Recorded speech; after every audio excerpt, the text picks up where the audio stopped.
she wants and get what she wants. Pick up the phone. I'll pick up the phone. Get what she wants and get what she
and played your cards.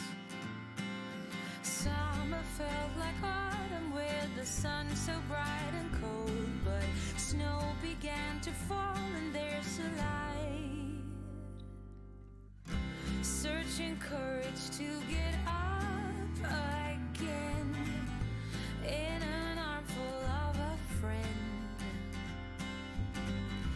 Between walls we both know oh so well. Now's the time he stops pretend.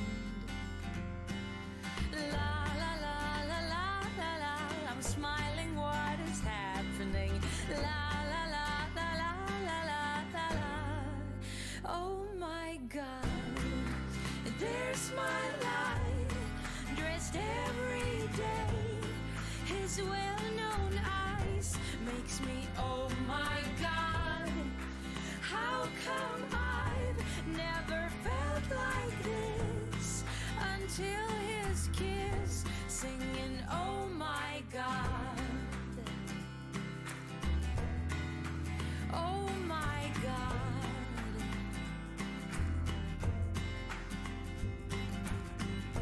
I've been watching you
There's my life, dressed every day. His well-known eyes makes me, oh my God. He's not you, he dares to stay. He do love me, oh my God. There's my light, dressed every day. His well-known eyes makes me, oh my God. How come I've never felt like this until his kiss, singing, oh my God. Oh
Hello and welcome everyone to the Hi-Rez update pre-show powered by Hi-Rez. I'm Gormizer, William Newberry, however you know me online, and joining me as always is Tina and Ena, and this is going to be a fun little day. I'm sure we have a lot that's in store for us. We have the art showcase as always, and then a little bit later we have Oh My God, and then of course Myflin's going to be taking us through this month in SMITE, but Ena, you're going to be taking us through the art showcase first and foremost, so what can we expect to see on today's show?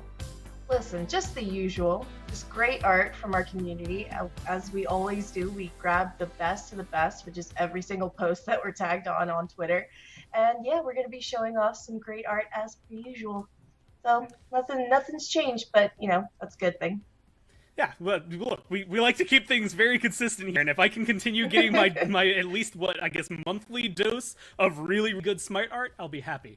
And so that's going to keep things going. And then, Tina, later you're going to be bringing Oh My God to us. Who are you talking with today?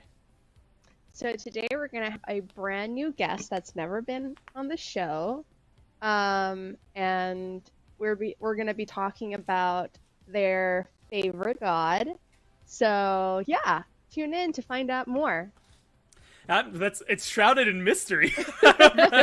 I'm simultaneously concerned and excited for it. I'm sure it's going to be a good one. And then, of course, a little bit later, we have this month in SMITE that Myflin's going to be bringing us. The only thing that I know for sure is that Dave has a really good play in it, and I think it might be the only really good play Dave's made in SMITE. So we'll have to see how that one works out. So if you're a Dolson fan, you'll be able to watch that.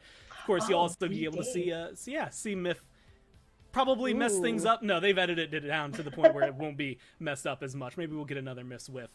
But the thing I was actually looking at before we get to all of that, I saw something just to talk about before we got into like the show, and I found this Reddit post that was it was very, very wholesome when I first read it, and then when I read it again, I realized that there's a lot of me in this post, which might have made me relate to it. So Royal Smoothie posted a little bit of a brag, said that them and their wife had been playing SMITE since Season 2.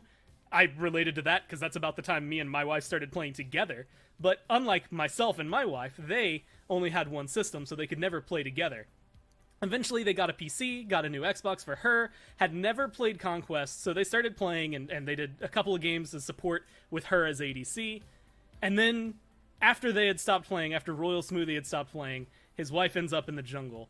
She's terrified that she's going to get beamed into the next dimension, not knowing what to do. So they show her where to go, when to make the rotations and things like that for the very first, rotation of buffs.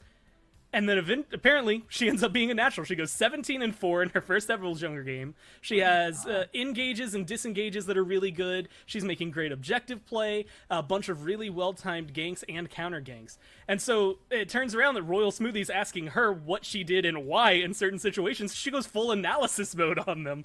And it just recognizes that she's better than them in a single game. In 6 months for them to figure out what they did.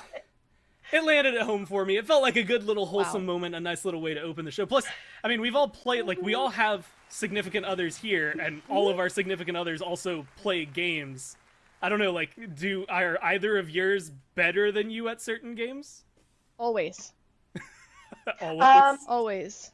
Andy's more analytical, and what I like to do is I don't care if he's better at me or not. What I love to do is grab the controller and just kind of play a little bit and watch the vein pop in his neck as I do everything incorrectly. That's my game. That's my favorite game, is upsetting my fiance.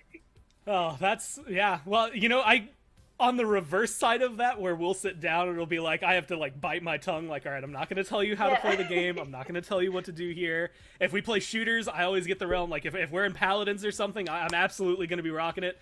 Yeah. SMITE not so much, although it's changed a little bit more. I've been playing a lot more recently, so maybe I'm going to finally take the crown. There is one game that I beat the shit out of him with, is friggin' well, it's RNG. It's Mario Party, dude. Oh, Mario Party. Mario Party ends relationships. Yeah. How are y'all, honestly, y'all are strong as hell. Strong. You know what ends Party relationships? What's it called? Overcooked ends relationships. Yes. Holy Absolutely. shit, dude. And Mario Kart as well. Mario Kart. I refuse to play Mario Kart with Andy because I love him too much and I want to keep him in my life. So. I'm having flashbacks. The airport trip before we went to our wedding, we had to get there like 5 in the morning because we had a really early morning flight. We were playing Mario Party. Katie shut the Switch down. She just refused to play after a certain point. I started winning. She shut it down, put it up, and we didn't play for like an hour while we just sat there waiting until the airplane came. But yeah, so fun moments, and I guess significant others that are either better than us or only sometimes better than us at video games. Up next, though, we're going to be going into the art showcase. A little bit later, we'll be breaking down some of the others. So, Anna, we're going to go to a quick break, and then when we come right back, you'll have a guest, and we'll break it down then.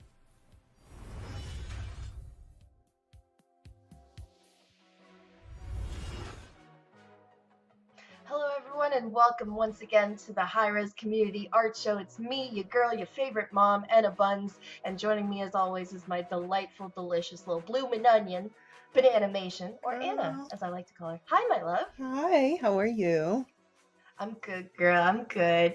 Well, listen, I've brought you here not only to go over some amazing art, but also, before we get into it, I wanted to ask you a few questions about our newest SMITE champion, Charybdis. Girl, if what you you don't got? mind. Of course. All right, well, first of all, what were the challenges like creating animating such a small little girl versus like her giant tentacle arm? That's got to be like super cool to think of. Oh man. So Allie was our animation point on her, and Yeah. her and our rigger Jeff, they worked really, really closely on creating this whole setup for the giant arm. So you could do like we have little slider things where Yeah. it would just like whoop, like slide into her cape and then whoop, come back out. Yeah. But I think one of the biggest challenges was just making sure that her and her arm remains one entity. Like they are both Yeah. Charybdis. They're both, beastie girl and little tiny girl. And I think that was a big challenge for us. But she was super fun, man. I like her. I can imagine to have such a large deployable that is actually connected to the model. It's crazy. You know, we always have like these huge, really cool spears and weapons and everything, but to have something actually that's so malleable coming in and out, that has got to be so cool. And one final question before we get into artwork: how do you say it correctly? Say it's Charybdis, right? I think so. That's what we've been saying is Charybdis. Thank you. Everybody's out here being like Charybdis? Charybdis? Yeah. Charybdis? Chirpiter. Anyway, thank you so much, Ian, for answering those questions. Real quick, let's go ahead and dive into the artwork. I know what you guys are here for, so let's get into it real quick. Just dive in. This first one we have here, this is by the Yakate, and I really hope I'm saying that correctly. I apologize if I haven't said it correctly. And this is a Minute Assassin Vatu and a Chrono Punisher Vatu. I assume that is what they were trying to go for when they were posting this on Twitter. But yeah, This is a nice little paladin shout out. Yeah, I love the really colors. cool. Oh, on both of them, they got some nice, especially like that red and the green. That's just like a nice contrast always. But, Definitely. And yeah. I like the little callbacks to that kind of chrono, Chronos and SMITE, as you all know, is clocks and time and whatnot. So it's really nice to see that little ode to Chronos, I guess. Oh, I just noticed the little clock on the belt. Do you see? Little baby clock. They're so cute. But awesome job, the Yakate. I hope I'm saying that correctly. I'm sorry if I haven't. Moving on to the next one, we have by Game Enjoy 8. This is a cookie and s'more appoir skin. I can't. I love it too much. I love it. Like right after we film this, I'm gonna just like submit this because I love it. I know. Honestly, we should, guys. I don't know if y'all know, but we obviously within Hi-Rez we have a Slack channel that is dedicated to like the skins that everybody posts, that our community posts, and we always go through them. Some of the best ones that have come out have been through there. So as always, thank you. But if you see Anna in the description, real quick, she's Japanese, or they're Japanese, and apparently in Japanese, appoir is pronounced apuchi or apuki. God, that's so cute. Like a cookie. So it's great how they just decided to go with it. That's awesome. That is so good. I love how his weapon is like a little sugar skull. Yeah. That's so cute. All the toasted marshmallow minions. I can't. Oh, can't handle this. I can't It's handle so good. I can't handle it. I'm very hungry Oh right my now. God. Thank you so much, Game Enjoy 8. Moving on to our third.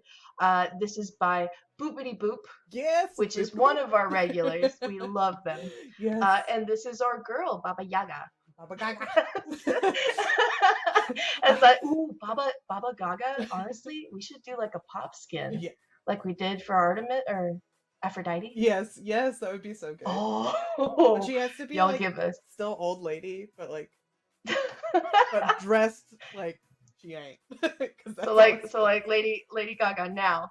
Yeah. I'm gonna get so much hate Baba from the Gaga. Lady Gaga community, the monsters. I'm kidding. She's timeless and We love Lady ageless. Gaga. She's amazing. I mean, Yes, we do. she's we pretty much a stan. god. When is Lady Gaga gonna be Yes. in our game, honestly? I mean, she kind of is with the Aphrodite skin we have from way back.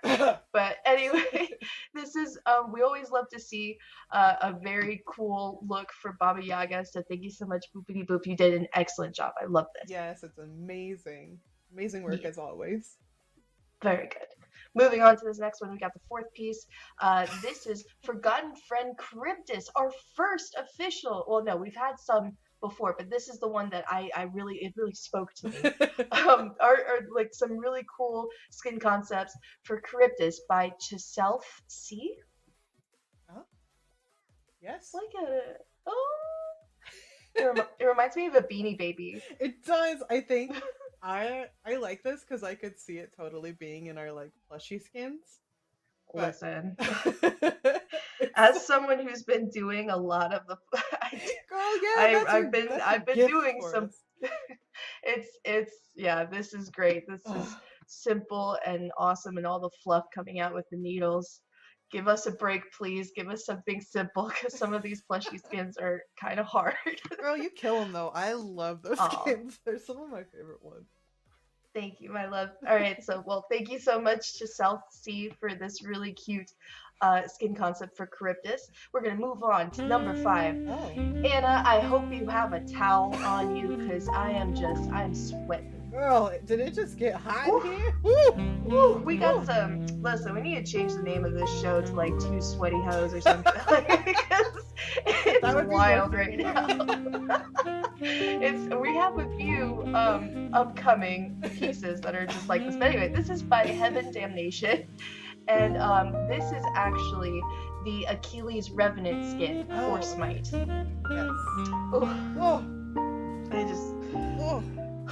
Anyway, enough said. Honestly, like the gradient, I guess this composition is wonderful on that one part. I really like how everything kind of points to his abs. Yeah. If you do like a value change on it, like that's the whitest, the clearest part of this piece. This is beautiful. Yeah, though. I All love jokes it. aside, the rendering and everything is really great. That's very good. Very, very good. I love the scale work on his armor, on his right arm. Mm-hmm. And the heart is really goopy, and it's wonderful. So thank you so much, Heaven Damnation. Whew. Got us going to hell over here. Another one. Oh, hey. Why do y'all do this to us? All right, this for our 6th piece, we have this one by I Am Shiny CM, and this is a human version of Camisauce. How you feeling over there, girl? Girl. It's so good. It's so good, though. The gleam. Hold on, I'm thirsty. Hold on. Yeah. Oh, he's so shiny.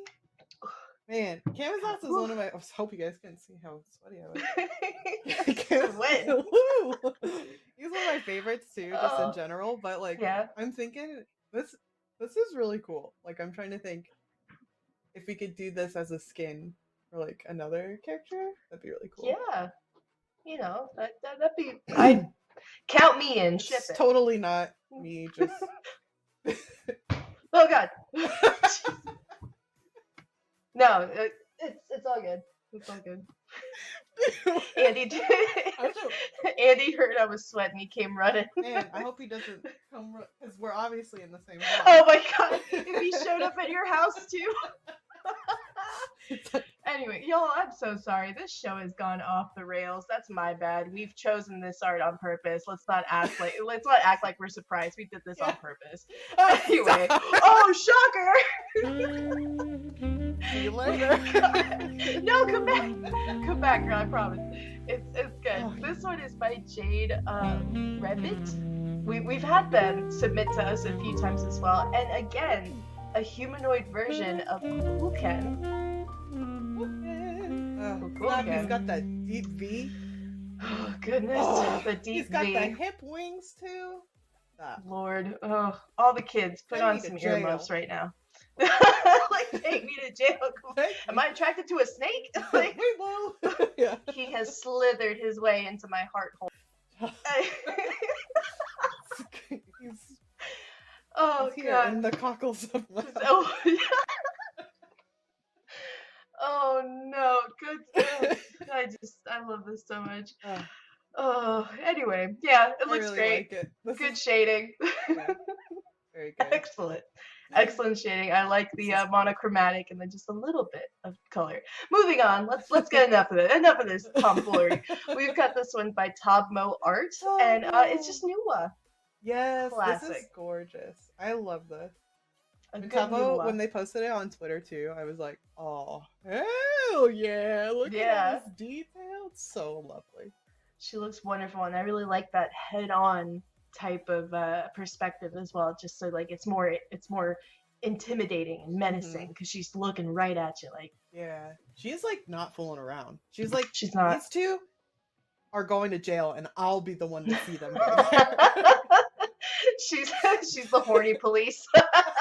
It's like she even brought us a fan. Girl, thank you so much. You're so sweet.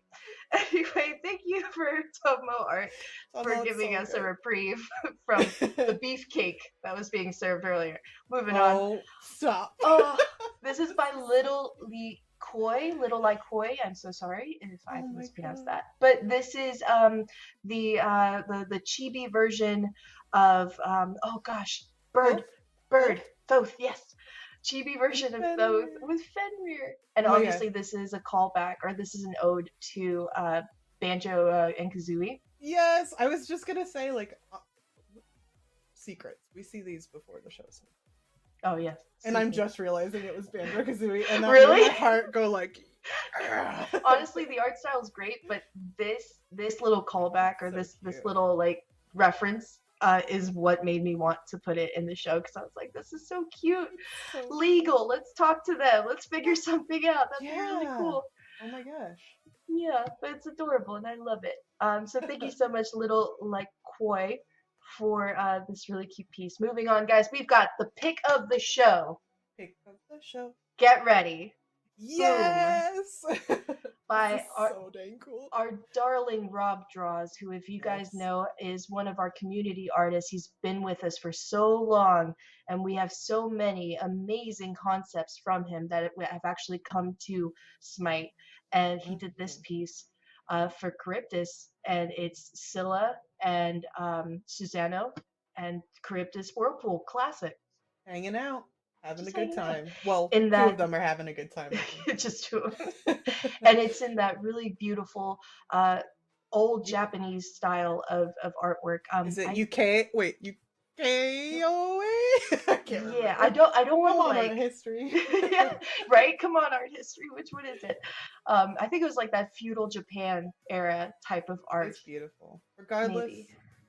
stunning. Ugh. I want this as a print for my wall. Seriously, honestly, for HRX, we could definitely do this as a print. We should do this for like future merch and everything. And I think it was submitted for the Fan Forge contest, which you guys, of course, Right. reminder, that is still going on. Please always go and check out SMITE. We're always adding little updates to that. So, but yeah, thank you so Yeah. much, Rob Draws, and all of our amazing artists. Congratulations on top. Now, speaking of Charybdis, Anna, I have a challenge for you. It's going to be Okay. 60 seconds. Or, yes, 60 seconds.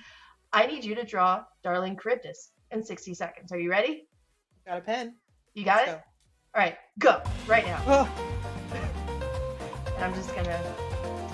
I would draw one, but I have an idea to torture poor Miser and Tina, so I'm just gonna sit here and think think about the submissions that we had earlier.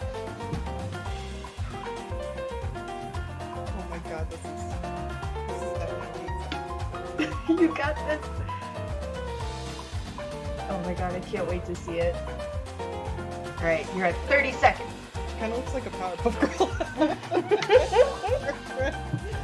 Honestly, I would not be mad at that. Gore Verbinski, I think, was the name of the art director. It might have been for Dexter, I'm not sure. It's all the same. Anyway, classic Cartoon Network. Yes. You know what? Alright. I think I'm done. 10, I don't think I can. 9, 8, 7, 6, 5. Oh, girl, okay, you've done that. Never mind. Let's see what you got right now. Shabbat! Oh my god! Oh! I love her. Look at that. See, the dress is kind of like a Powerpuff Girl dress. No, I like it though. You know? His He's little like- face. Oh my god. Oh, I shouldn't. Wait. There. I need to make her angry real quick. Oh yeah. No, I was gonna ask. I was like, why does she look nice? Better. Yes. I like it. She's got a bit of a Helga Pataki thing going on. She you does know? look- We don't judge. We don't Yeah. judge. There weren't no tweezers back then. It's all good. It's all I mean, good. plus, that might be her style, and that's really fun too. Exactly. Well, thank you so much, Anna, my love, for doing that for us. And I guess thank you, obviously not I guess, thank you so much, everyone, for all of the artwork, and continue tagging us on Twitter. That's where we get all of your work to show. And I guess for this next challenge, since Charybdis is out, draw Charybdis in however you want, in whatever style you want. New skins, we already have some that we've been tagged in that are amazing, so we look forward to more, guys. And that's been it. So thank you, Anna, for coming on the show as always, being my amazing, immaculate co-host. And Wow. yeah, don't go anywhere. We're moving on to the Go. next show. See ya.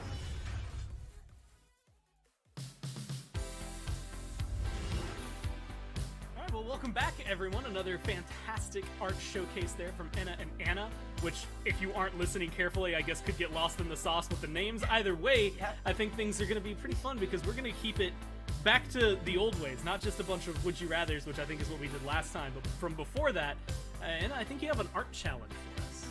Yes, I do, sir. With the recent release of one Charybdis, I would like for all of you to draw Charybdis in 60 seconds, like we do usually.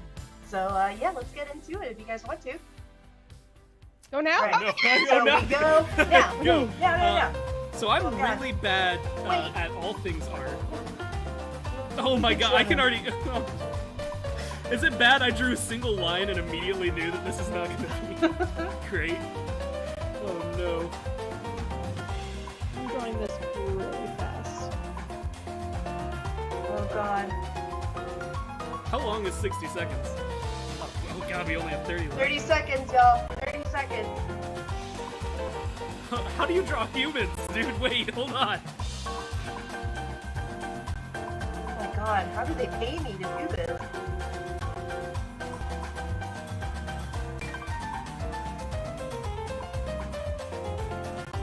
Done yet? Is it done yet?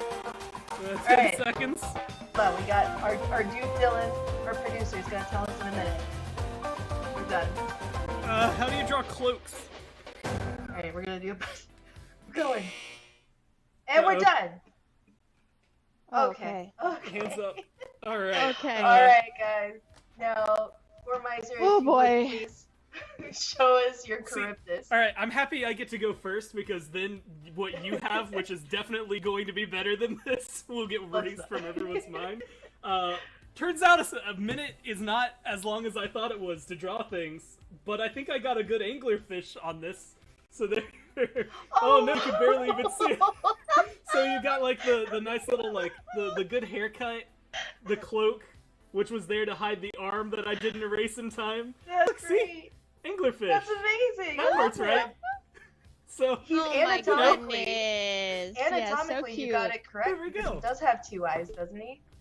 Or he I has, hope like, so, because I somewhat- put yeah, two of them something on there. Yeah. It looks mean. I think so. All right. Tina, let's go ahead and Oh, see man. yours, please. Okay. Wait. Oh no. Hold on, just let it. Put it a little closer. There we go. Oh, Oh, my I like the God. smiley face. That's awesome. Your eyes are so much better. Oh, I really like his chicken feet. Yeah, she, Or she, yeah. that's right. I always I think like- that's Scylla's brother or something. Charybdis is a girl. I know. That's my bad, honestly. I should be fired for that. That's awesome. Very good job, Tina. But- and here's but my They terrible. do look like a boy there, Uh, kind of. Well, they don't look like anything. They're very Honestly, androgynous, right? Yeah, they're I very love it. androgynous. I love the lima bean shape of the creature. That's my Thank favorite. I like the you. blood drips. So I hope y'all can see it because I drew it on the back of my Camisauce one, but here he is. You can see Oh it. my goodness! How did you got that was a minute? There's light. I'm a girl, not a boy. Dang it. That looks like it There. could be you know, like when like I guess like for cartoons, like the storyboard at the very beginning, like Oh, I yeah, imagine yeah. that as a single frame, like Oh, well, thank you so much. I'll make sure to hang it and frame it.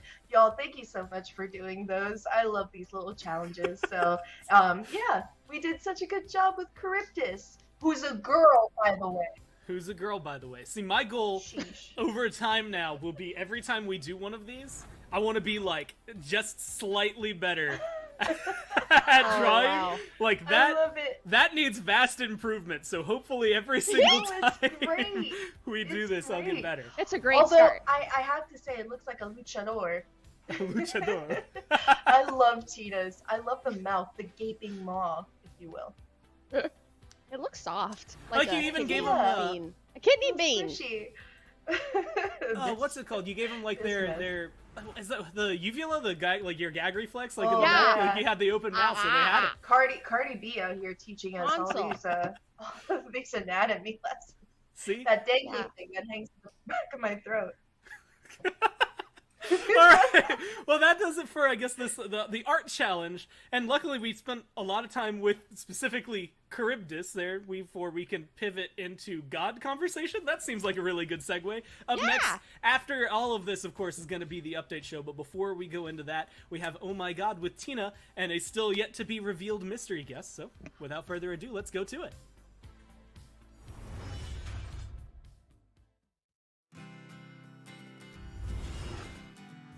Hello, everyone.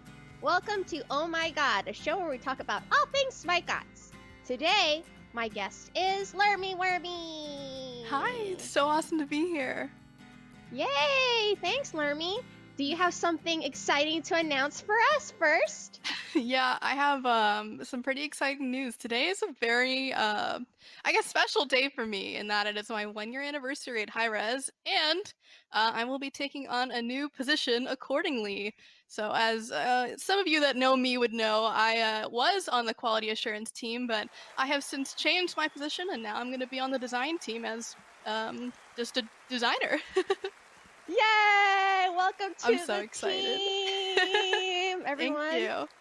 Great job. Congratulations. I'm so proud of you, Lermy. Thank you. It Well, means a lot. anyway, so you're on Oh My God today, and we're going to talk about your favorite god, who is... Scylla. Yeah, Scylla! I'm so excited. So, as tradition, we always start with Lauren's 60 seconds. So, for Scylla, yeah, this is going to be interesting. I'm you guys excited ready? to see you do this. All right. Okay, in 3, 2, 1. All right, so Scylla was a monster in Greek mythology, right? And she lived on this narrow water channel thing with her best friend, Charybdis. Not really. Well, it was narrow because, you know, sailors would have to avoid it, and if they didn't avoid one of them, they would, I mean, if they tried to avoid one of them they would get eaten anyway by the other, so it was pretty shitty. But most sources can't really tell who the parents of Scylla were. They think it's like Orcus or Hecate. I mean, Orcus and Hecate like having sex together, but they're not sure. The monster appears in the Homeric epic, the Odyssey, in which Odysseus and his shipmates tried to return back to their home island of Ithaca after the end of the Trojan War. While in Circe's island, by the way, the witch mentions to Odysseus sail closer to Scylla to avoid Charybdis. as the latter would surely destroy the whole ship, while the former would only eat a few of his men. So Odysseus, following her advice, and followed her advice, passed the narrative. Oh no! It was just like so close. But anyway, I'm gonna finish it. So, so they got closer. They tried to distract Charybdis, and they got really close to Scylla, and then Scylla just had maybe like 6 of his crewmates or something for dinner, which is fine. So she was, I mean, it's better than losing everyone in the Whirlpool, so he just sacrificed 6, which I thought maybe they should have just done dummies or something. Yeah, just a Or, couple. like, I mean, you know, you pork gotta trade blood off for that. Yeah, you know? I know, like, I feel like you could do dummies and then stuff them with, like, pork skins or something, Do so they have they that? taste yummy. I don't know, I just feel like Cersei's island, you know, they left an island, and Cersei turned people into boars and shit, so I felt like they could take They're that and resourceful. stuff Yeah, them. I agree with you. Yeah, you know what I mean? Anyway, so I reading, so if you guys are interested in Scylla and Charybdis's and Cersei's story, there's this great book called Circe by Madeline Miller. It's fantastic.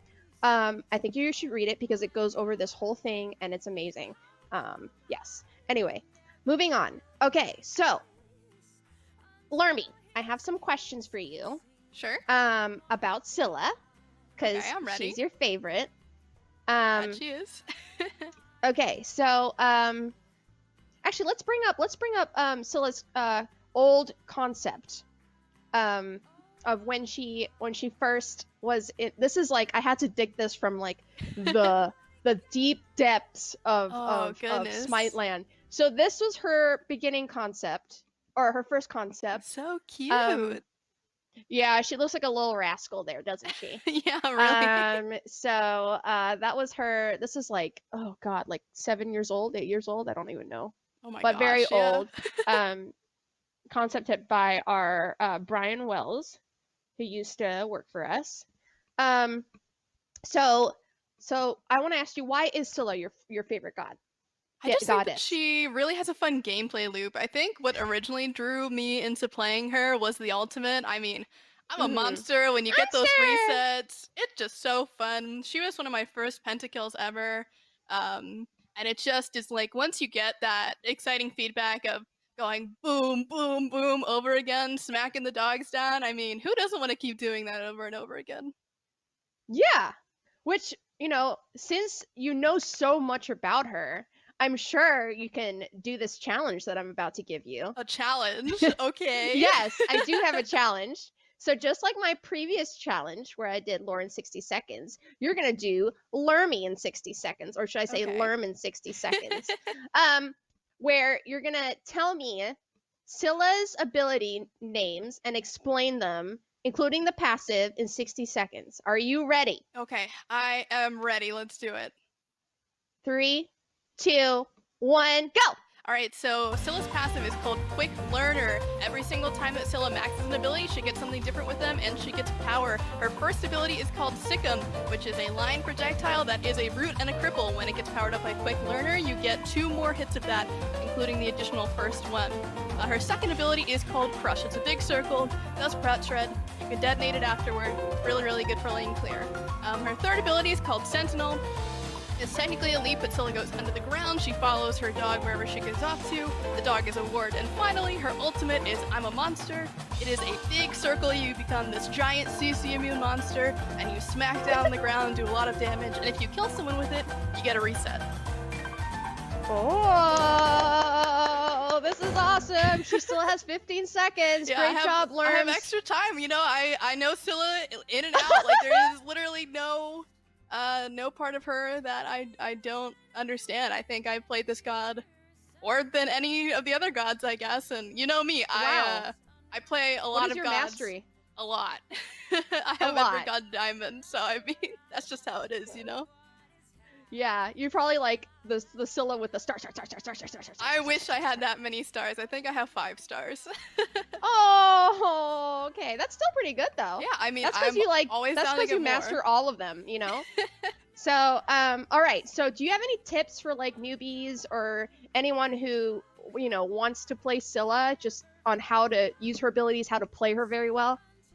Yeah, I think one of the biggest things you can do as a new solo player is queue up with someone that is willing to play a god that has like a big group CC. Like I'm thinking Athena, Ares, Daji. Like get someone in your party that's gonna pull everyone in for you to use the ultimate and just smack them all at the same time. It just is. It's the most satisfying feeling in the world when you can get that to go off, and plus you're gonna be excited with your friends at the same time, and who doesn't love that? Right, and then if you do get them, because they're all together, you can reset your ultimate! Yeah, right? That's like the best part! Yeah, you just keep dunking people. It's awesome. Alright, so, my next question is, you know, with mid-season being released, like, shortly, I mean, not long ago. A little bit ago. Yeah. Are there any builds you would recommend for Scylla now? Yeah, I mean, there's always the classic full power build. I think that pretty recently, you know, you kind of just want to go a lot of really bursty items. She's pretty good at killing tanks too, because she does have that inherent penetration in her second ability. So I think that, you know, you can really mix it up from time to time, but I generally think that just slamming a bunch of power, slamming a bunch of penetration, maybe just a little tinge of cooldown. You know, it does feel good to have more ultimates, have more escapes, so something along those lines. So, I don't really have any specifics that you could say, but... Gotcha. Do you have any cores that you would suggest, like core items for her? Yeah, I that think you should always get. Want to try and put, you know, some kind of a penetration item, like in the core spear build. I tend to think that Spear of Desolation feels pretty good, because if you get that kill with your ultimate, not only are you getting the reset on your ultimate at that moment, but you're also getting cooldown shaved off of your other abilities. So once you come out of the ultimate, then you're feeling really good that you've just used your kit, slammed your ultimate, gotten a kill, and now you have your kit up again. So that's like one super core item that you could say is really good on Scylla. Oh boy, that's pretty cool. I don't play Scylla very often, but I do love playing her. Do you have any like go-to skins that you play with her right now? Oh gosh, I love the most recent one that we had, which was like the magical girl one. She was like a villain in that. The with one with the bunnies? Wait, no, Oh it's my the cats. goodness. Sorry, she's the villain one. Right. Yes. I'm thinking of the other wizard one. The necromancer one, or bunny. the bunny wizard. I mean, there's so The many that bunny. are so good. Yeah. You're right. But yeah, the magical girl villain one's pretty sick. So I know she's perfect for you, but if you could change anything, like any ability or anything on her, would you? And what would it be? Oh gosh, I think if I were to change one thing, and this would make her absolutely broken, but you know, I would want her ultimate to come out faster, and it already comes out pretty fast, right? That thing slams down, and you've got to like press the B to the Aegis instantly, or you are getting hit by it. So if it could come out because faster, she has a ramp up time. I mean, I could hit more. I could get more kills with it, so like I'm not mad at it like right now, but if I could just make her better, I mean that's what I would do, you know, just more ultimates all the time. Right. And I don't know her distance on the top of my head of her ultimate, but it's pretty, it has a reach.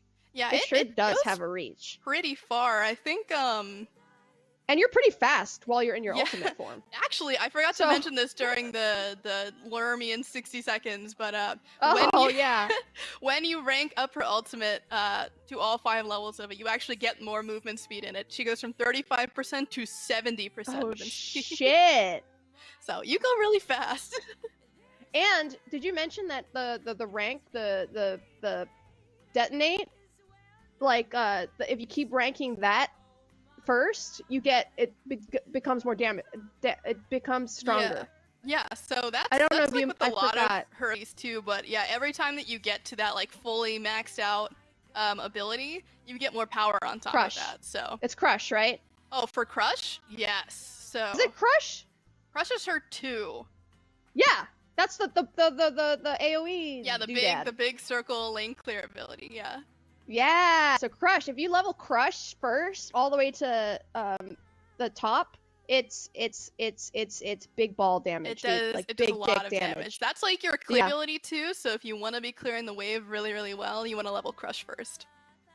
And do you think that you should always play Scylla in mid, or is there like other sneaky ways you can play Scylla? I mean, okay, here's actually a really funny story. Quick little tiny detour. We had a dev tournament within Hi-Rez that all of the devs went against each other, played on different teams, and I played against Clumsy in the finals. He picked Scylla, went 17-0 in the first game, and I was like, crap, I have to do something about it. But I was the jungler on team, so I was like, well, we can't let him have Scylla.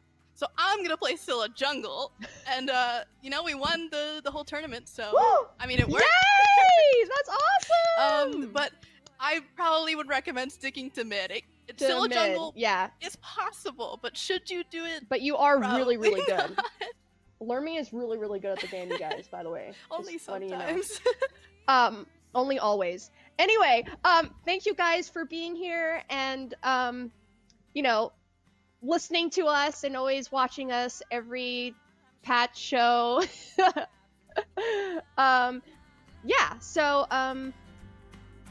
Thank you, Lermy, for Yes, of course. being here and hanging out and letting everyone know who you are and your new position. Yes, and I'm so excited.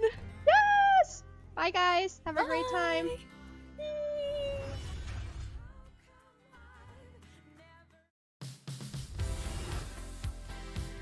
All right, and welcome back once again, everyone. It's myself, as well as Tina and Anna, and we're gonna have another little bit of fun here. I think, Tina, you had a fun little mental challenge for us to try and figure out. Yes. So since we just talked about Scylla, I was wondering, what would you guys do if you were in a situation when trying to cross the Strait of Messina? Like, what strategies would you use to get across safely between Scylla and Charybdis? Go. Core Miser, go first. Oh, me first? Oh, okay. Yes. All right. First question: can I be a waterbender?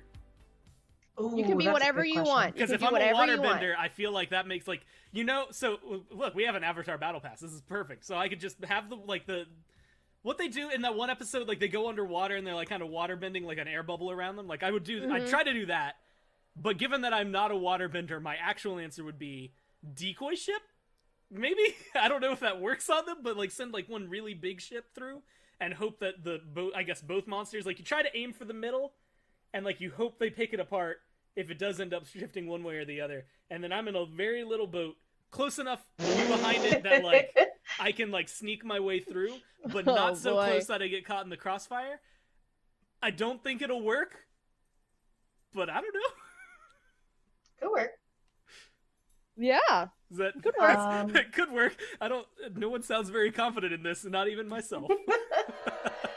I think. Oh no! Aw. Not the booze. Oh All right, think so what since it's I would modern do- age, instead I go with a bunch of guns and I just shoot the gods and Oh see what my they can God. do about it. How about that? No. We'll fight.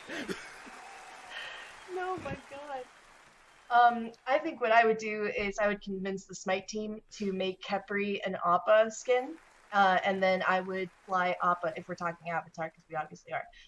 I would take Appa and fly him over the strait, so there's no nonsense, and I don't have to put some kids in the dirt, because I would. And that's what I would do. That's so much better than everything I said. I didn't. First, I immediately went under. One of them is literally a sea monster. That doesn't seem like it's gonna be smart. And then I forgot that over was a good idea. right, Interesting. Anna So wins you this one. both went the Avatar route. Okay, so I'm gonna try and be Ymir and freeze these bitches and just waltz across, walking on my ice past That's them. pretty good. That's pretty good. I love that idea. Just freeze that some one's the- kids, Because you know? technically Ymir is much larger than them. Like he's like Yeah. actually like humongous. So if he was like massive, he can just freeze them and then be like suckers, deuces, and then walk across. Peace That out, also, I kids. think, has like the most fancy like exit, right? Like you've built yourself an own path to just kind of strut down after your victory. Yeah, exactly. Well, thanks for playing, guys. I appreciate it. Thank you, I Tina. think we had 3 ways. As long as I go last, I think I can make it through because they're frozen at that point and I'll be safe. But yeah, no, that's Oh, a fun goodness. one. I guess, you know what? I want to see people, I want to know how people in Twitter would do it because that's actually a really like interesting Yeah. concept as to how to escape 2 giant sea monsters that are known for Yeah. picking apart ships upon ships of people. It's definitely not going to be very easy for them. But I guess that does it here for us. A little bit later, we're going to have the update show. Make sure you stay tuned in order to see that one. But before we get to that, Myflin is going to be running us through this month in Smite. I know he's got a lot of fun plays, a couple of top plays as well. I think there's some pentakills that are being shown throughout this episode. So make sure you sit down, watch some really good /fun /hilarious Smite and Myflin, and then afterward, it will be the update show. So thank you for tuning in. And stick around.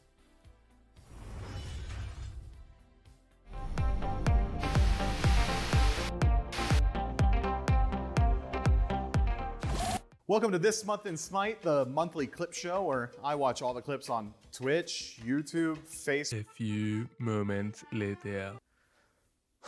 MySpace, and Pinterest. I watch all those so you don't have to. And I thought, what better way to start this month than with the fans at home that make it all possible, the community. This segment is going to be simply labeled community, but don't confuse that for the TV show. It's not like that. Like, I promise. Don't get your hopes up. I'm serious. It's literally nothing like that. It's like clips, like from all those things that I just listed. Benny Q learns real quick that sometimes in life it's not just your enemies that you need to worry about. I have kill secure. I'm ulti. Double kill. Don't worry, my sacred.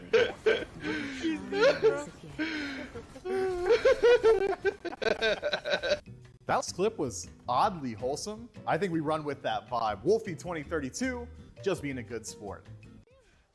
We got company. Hold on. I'm baiting him. Nah, he has a lot of damage. You gotta be careful.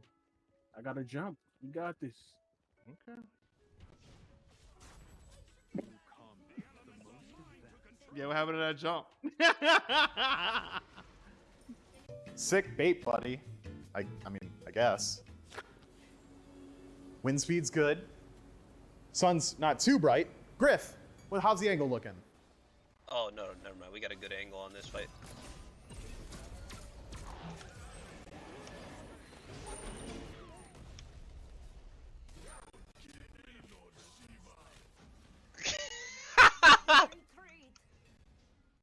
Sometimes you fumble in life, Griff.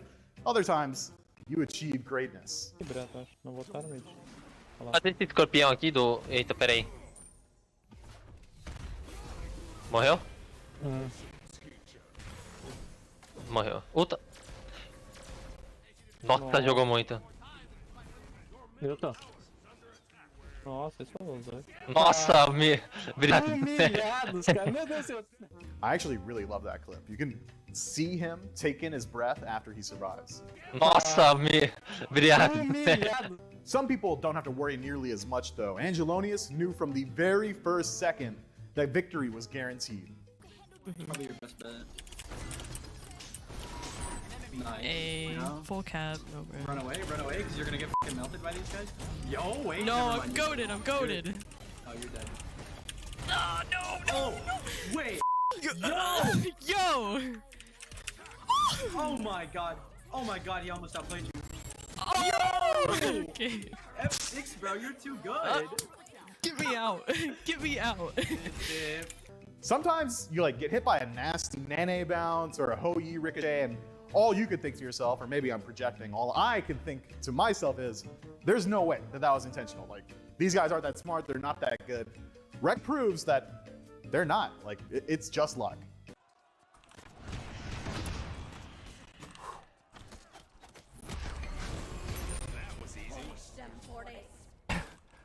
Easy. I got the luckiest bounce in my fucking career. What was that shit?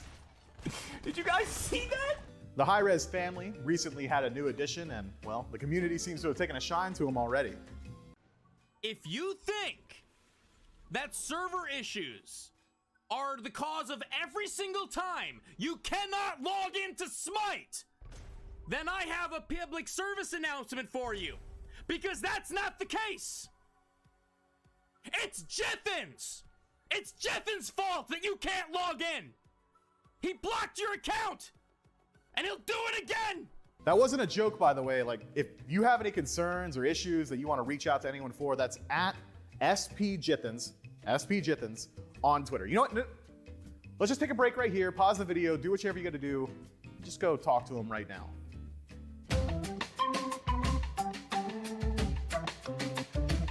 So like, anyways, Hazer kind of blew up Barracuda's spot on Aggro's podcast recently. Have it there, Barracuda, best Artemis Trapper and best mic commuter. So he's got those two things going for him. Best Uller 3 as well. Best they call Uller it the 3. combo, actually. You mute your mic and then you talk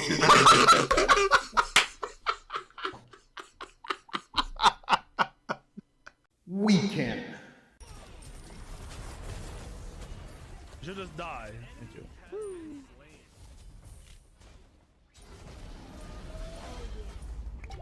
Ex-caster and analyst extraordinaire, Anatoly, has been playing a little bit of ranked recently.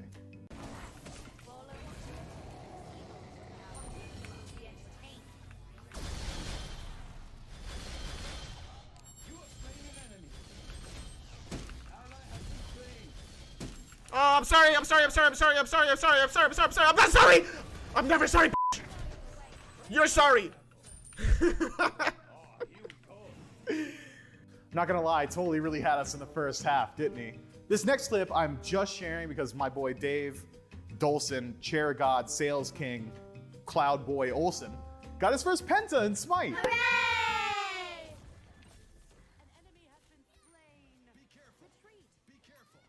There's people behind us here.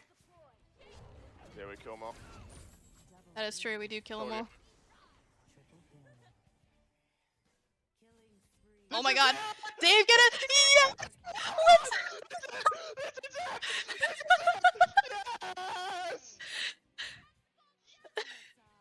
Let's fucking go, Dave. Let's fucking go, Dave. First one ever! To close out the community section, it seemed only fitting to highlight some of the uniqueness in the community.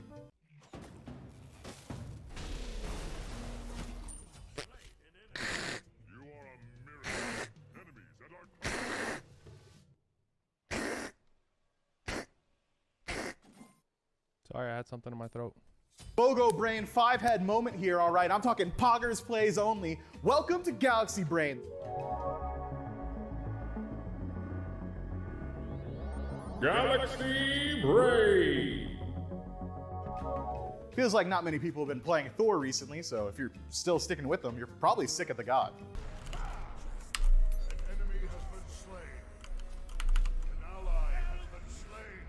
I want to wait for my hammer to come back up.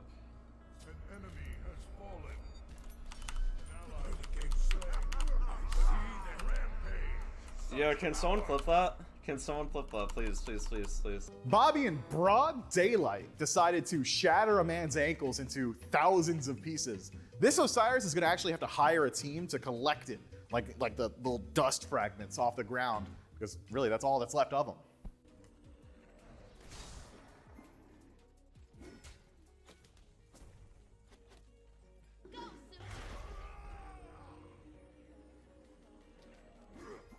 Johnny's been pounding that drug from Limitless, like the one that like expands your brain. Rumor, by the way, you don't just use like 20% of your brain, but in this scenario, Johnny is expanding his brain to 100%. Like he's using it all. He's firing on all cylinders.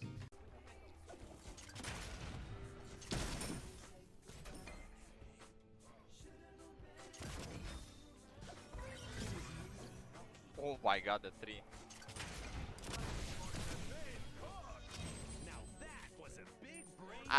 My Next up, I'll let the fans at home decide, is this game sense or aimbot?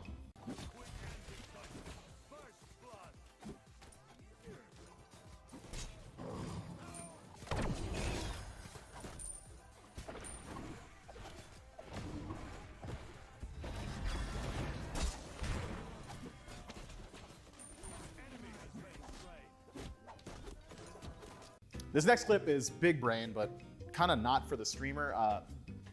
Ducky gets memed on, okay? And I didn't have a segment that fit that, so we're gonna put it here. I don't know, the Odin must have read him. That's the only thing I can think of.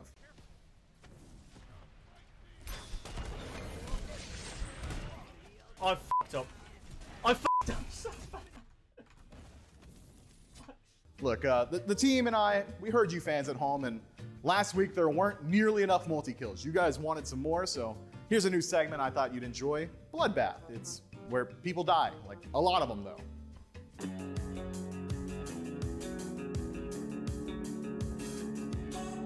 Bloodbath! Legit had no health, and his name is legit, but he also legitimately had no health, figuratively of course, and he wanted to make sure that everyone else had no health, literally. Oh my god.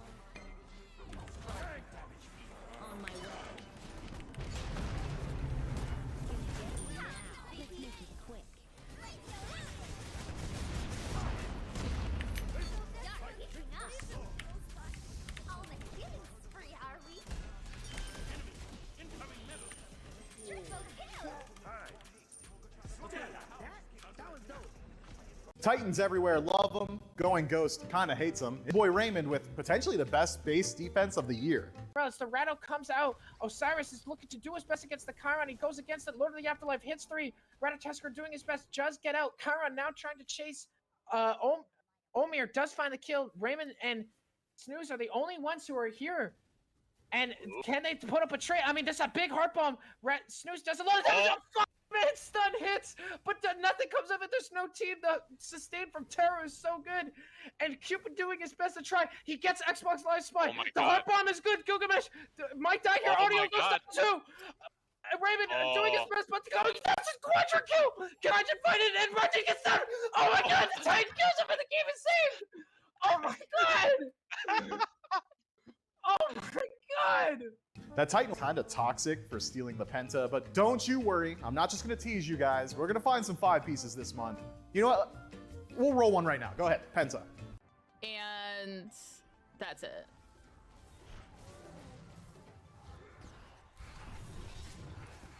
Just wait there, little buddy. I was about to say, go ahead and push me.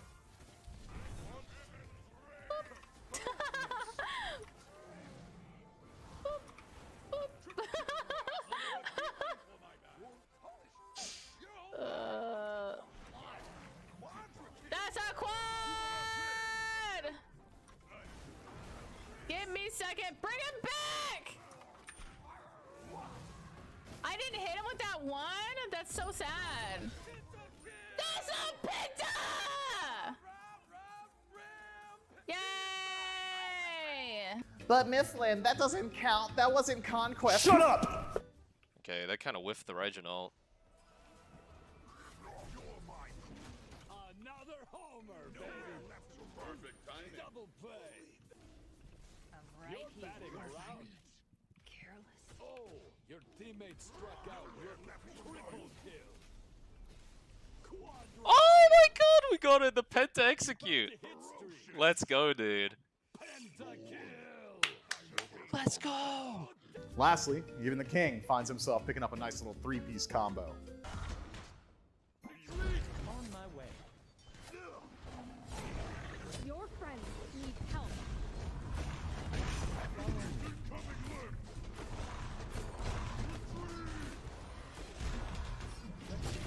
You have killed before. Oh!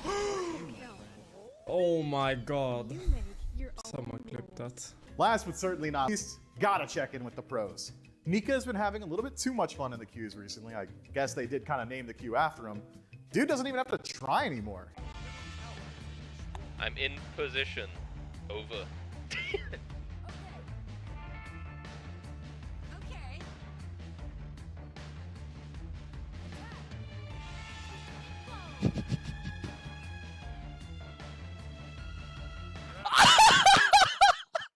Okay. Yo!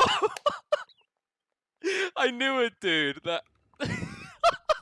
And for some of the pros, it really doesn't even matter how hard you try, how well you do, it just isn't enough.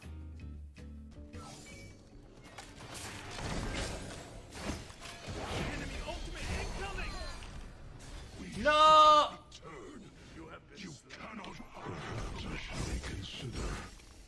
Z-Man even remembered to use his relics this time. And, well, that never really happens. But speaking of the Z-Man, he actually joined the Leviathans this month. Let's see how he's fitting in. I guess you guys have been scrimming together the last few days, right? And so things have been feeling pretty solid all around, especially in comms. Like the synergy is all there. Yeah, I mean, you know, they say Dale, you know, I go in. They say Sale, I get the hell out of there. You know what I mean? So. Sab, you're in the wrong map. Sab. Is this what you have to deal with, Shito? Shito, is this what you have to deal with on a daily basis? Yeah, Jesus bro. Christ, bro. That's why I never play with Ranju, but that guy is so bad. Yeah, I don't blame you. Wait, am I on the wrong side of the map? Oh, shit! Oh, I'm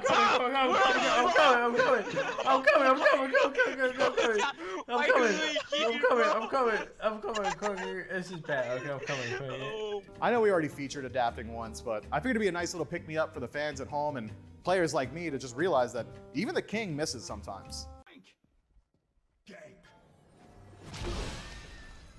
Here we go again, man. Wow. Wow.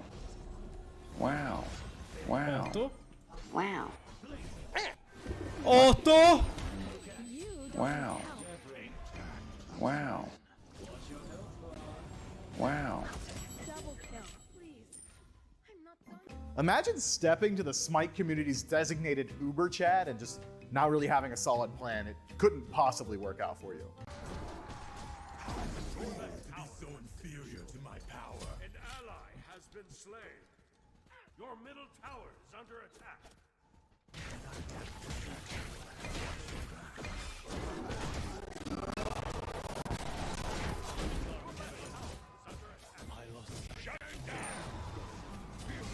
Steel of my blade. I can't keep up with this pace. My prey. Get me the out of here, man.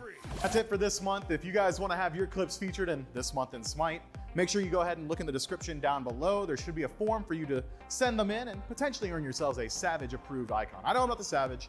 I'm not Hindu Man. I'm just Myflin, but look, man, I'm doing the best I can. Please send me your clips. Please send me your clips. I have to watch so many, so it makes it easier. I'm desperate. They sustain me. Please, please, please, please.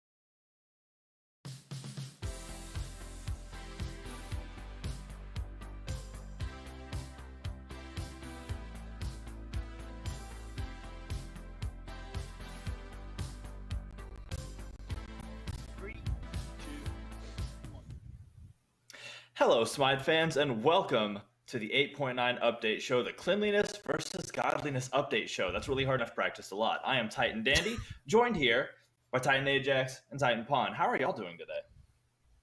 Good. Yep, doing really well. Awesome. Glad to hear it. Stuff to talk about today. Oh yeah, a lot of good stuff to talk about. So, as per usual, let's hop right into it. We have all kinds of things, including, obviously, we got some bonus to go over, some new skins we're going to touch on, and a brand new battle pass, along with community news. Let's start off with 8.8, the bonus balance, which is coming out live September 7th. Let's get into the items. Looks like Fighter's Mask, getting a nerf on that. Yes, who wants to start? Yeah. Ooh, that's all you. You start, Pawn. Yeah. All right, sounds good. So first thing out of the gate, Fighter's Mask nerf. If you've been seeing all the solo lane players, they've been building this a lot. Definitely creates some interesting flexible starts. And one thing we got a lot of good feedback on was they liked the amount of flexibility provided, but it being the kind of only go-to choice is a bit too much. So we're just taking some of the power off it to make it a bit more aligned with other potential start options. Our goal isn't really to kill it as a strategy, but just to make the other strategies a bit more competitive with it. And that's actually paired with next nerf as well. Just making sure solo laners have some diversity without ruining some of the fun they're having with this item. And like you said, so Fighter's Mask is important for the early game, whereas this next one is a late game. These two items together are a very common starting, or a very common build path that solo laners are taking. So just kind of taking a little off the top on both of them. We can end the suspense. Yeah, the Sundering next one is Sundering Axe. Yeah. And Ajax, Sorry, if they you were wanna so hop together. on I just that. wanted to talk about them together. No, we'll So, get in there. You know, Let's here we do go. it. The graphic has caught up. Sundering Axe decreasing the total percent health damage it does. Now, it still does have scaling based on the item owner's protections. This is just a little bit of the base. So this is going to be doing 2% less damage in all cases, but you still have the potential of dealing more than just that 3%. That 3% might look a little small on its own, but that is being bolstered by your protections. So these two changes being combined to just bring down the most popular solo start a little bit. We know there's a lot of very narrow margins between a couple different solo starts. Bluestone Pendant is potentially still a powerful item that could come right back if it's become too nerfed. Vampiric Shroud is still a major player over there. Definitely something we're going to keep an eye on for future patches, but this one just taking the top strategy down a little bit. See if anything new emerges before we do any major shuffles or rebalancing. Oh yeah, that makes a lot of sense. Always good to keep some variety in things. So next up, we have Soul Gem. We're getting a nerf on that. Pon, what's that looking like? Yep, so we are decreasing the heal from the item's passive from 40% of your magical power to 30%. This item we're kind of seeing in the trio of with like Soul Reaver as well, just in a lot of mage builds right now, and it provides kind of everything you want. It gives you that safety, that power, that extra burst, a lot of utility stats. It's just a little bit too good at all these things, so we want to take away one of its strengths just to bring it more in line with other choices. Awesome. Always good to have things a little more in line. Next up, all right, I'm going to say Icavol. Yeah, that's getting a nerf as well. Well, it's a made-up item, so it's a made-up name, so you can pronounce it however you want, but that's a whole different story for another time. The Itchy Avel is getting a nerf. Let's go over that. Yeah, so, just take a breath real quick. A lot of bonus balance focuses on gods, but this patch, we have a lot of big updates. We're hitting a lot of meta items, more than we normally do. We had a longer update. Last update, it was 6 weeks. We had the mid-season update, which had a lot of changes to it, the patch before. So after this Charybdis patch launch, we still have a lot of interesting things going on in the meta. So we really stepped it up this patch. There's a lot more changes than you might normally see on just a patch that feels like your everyday patch. This is a little bit of an extra spicy one. So what you're seeing here, after we talked a little bit about the top solo start, we talked a little about one of the top mage items. Now you're seeing the top hunter items, particularly Icavol, especially now that Boots is gone and you can rush this item. It gives you a very strong amount of stats. Item was consistently underappreciated for many years, even though I think it was quite strong. It was just hard to find its way into builds. Now it clearly has, and now it's clear how strong it is. So decreasing this power, this steel, so this looks like a 5 power nerf, but really it's a lot more than that when you consider the steel is a 5 power debuff and buff. So just one hit is a 10 power swing, and it can stack. So this is actually a pretty impactful nerf. I think this item will still be strong, but this is definitely taking it down a clear notch. Well, to go with that notch and to go with some of the other hunter items, looks like the Odysseus bow is also getting a nerf. We're decreasing its attack speed from 40 to 30. This item, for how cheap it is and how well it can actually poke out enemy teams, giving 40% attack speed, one of the largest we have in the game, just made this item really, really a go-to. It caused it to have a lot of synergy with basically every item in the game. And it's just being too effective, so the extra 10% attack speed should put it into a better state, make it more balanced, especially going into the future as we adjust other items in the future. Odie bow not being at 40% is going to be something that's kind of healthier in the long term. I feel left out. I've never heard me call it Odie bow, and I'm going to exclusively do that. Next up, we have Void Shield, also getting a nerf. Yeah, so the next set, as we move into our themes, now we are looking to address tanky junglers specifically. Some of these are warrior items, and some of these are also taken up on true assassin junglers. But we've been seeing a lot of warrior jungle and very full tank build jungle. So there is going to be a lot of items in this bonus update. We're going to have 3 items in a row here, which target that role. There's going to be some spillover. These nerfs are going to target some other roles a little bit, but they're starting with targeting on tanky junglers. You're also going to see a lot more true damage assassin item buffs in the main patch. But spoilers, we'll get there when we get there. First off, Void Shield. This item just provides a whole lot of stats and power, protections, and the penetration. So just taking down the protection. So if you're going to build this item, we're trying to shift it a little bit back toward being a more aggressive item instead of such a tanky item. Awesome. Next, we have Stone Cutting Sword, also getting a nerf. A lot of nerfing going on. Yep, the goal here is actually the reduction in the physical protection you get from this item. So not really impacting its offensive capabilities, but just purely for its defensive capabilities. There's a few of the warrior junglers that can flex this and sometimes do, and just taking some of the protections off means that you're more capable to fight them, especially if you're going like a more high damage traditional assassin build. That makes sense. And to end the trend of nerfing for the items in the bonus patch, let's go to Wingblade, also getting a nerf. Yeah, this is the last item. Winged Blade seeing 50 health. Again, as you can see, these are the theme. All three of these items were showing up in very high frequency on the tanky jungler metagame options. All three of them losing some of their tankiness stats. So we're also going to be buffing some aggression stats on some more true assassin items here later in the update. Between that shift, we do expect to see, a good bit of shifts in the meta, potentially some warriors falling out of jungle, some assassins coming back in, or if they are still being prioritized, a lot of similar gods, we're going to see them be a little less tanky and a little bit more damaging than they were before, even if they're following pretty much the same strategy. So nice change here. A lot of feedback from the community that kept us in the loop on this one, and a lot of data from SPL showing how powerful this strategy was. So, 3 item nerf towards a specific role and class is pretty rare for a bonus change, but we really looked at the itemization here heavily, and there might be a couple gods that people might be still discussing and be curious as to why they're not on the nerf list today. And chances are that that's because we felt like we nerfed some of their core items already. So we were being a little careful to not double nerf those gods, but there's still plenty of gods that got to get nerfed anyway. And we'll talk about those right now. Yeah, speaking of gods, let's dive into the first one on our docket, Charybdis. What's happening to Charybdis in the bonus update? Yeah, so for Charybdis, I think the big thing to focus on here is Charybdis has had a very interesting launch. A lot of people are messing around with her. There's obviously a few bugs that we're still working through, but in general, we're watching her overall performance and are interested to see how she continues to evolve over time as people get more mastery with the character. We've seen over this last year especially, releases, people learning how to play the character, utilize their unique strengths, unique aspects. We see their win rate actually rise quite quickly, and so we wanted to put Charybdis on here because mainly we're not doing any big buffs or nerfs. We're really just focused on resolving some issues. If you go to look at the bug section, you'll have a list of bugs we fixed there, as well as fix an issue where her Whirlpool wasn't giving her intended speed. We saw that actually have a massive impact on her win rate, so we want to see once all those are resolved, as people get more mastery, where she falls, and then we might look at buffs in the future if she still needs it. But that's currently where Charybdis sits. And allow me just to reiterate, this is the only bug fix in the bonus launch. This Whirlpool bug fix, which is a really important one.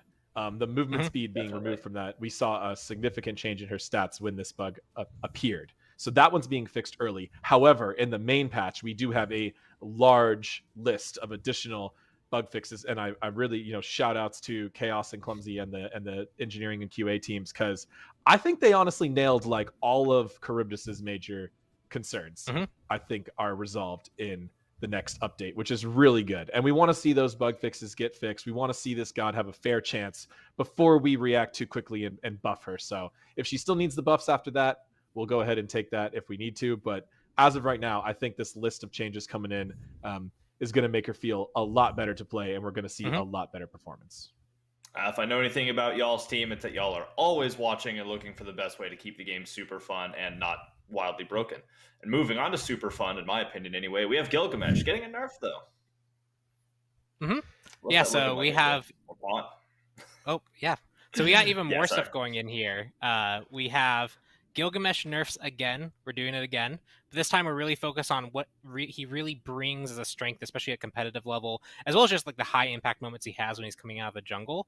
So first thing is Winds of Shamash. The wind wall slow actually scales, so it's harder to get out as he ranks it up. We're going to make that consistent just so it's a consistent experience to play against. But that ultimate is actually very impactful in team fights, so much so that we really should be putting it on par with other longer team fight oriented ultimates. So it's going from 90 seconds to 110 seconds, gives you that window to fight him in.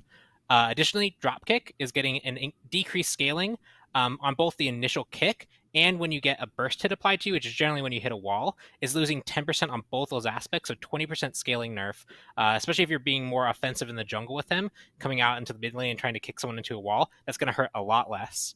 And then finally, here's Advance. This gives movement speed to his entire team when he's chasing someone. And at 150 range, that means it's one of those kind of invisible strengths he has that really makes his team strong.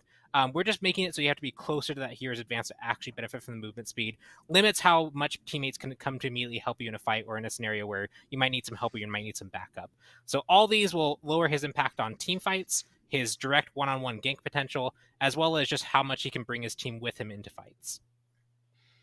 Makes sense. That was a lot, and the next one has a lot too. Actually, Morgan Le Fay is also getting kind of a shift. It looks like. Yes, the rare bonus shift. Morgan Le Fay, definitely a god that's performing quite well. We're already seeing her start to drop off a little bit in pro play and in the data, so we were a little bit careful here. She can do some powerful things, and she can do them at a pretty high frequency. So we increased the cooldown of her ability 1 and 3. That's going to slow down her damage and her control a little bit. It's going to cooldown impacts are also usually surprisingly impactful, which players often overlook. But we also wanted to look at this kit and focus on something that feels a little underused, and that is the ability 1 form 3. The purple sigil that spawns a clone.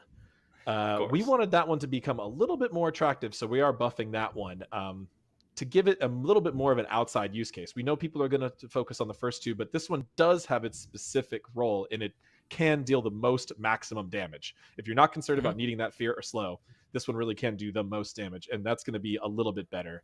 And there's one more nerf that's going to be rolled over onto the next slide of this bottom bar below me here, and that is healing on her ultimate. So she can sustain herself back up quite a bit from just hitting those ultimate shots. So taking that down a little bit as well. Overall, decreasing her kind of across a little bit of an all-around nerf as opposed to a more targeted, specific ability nerf.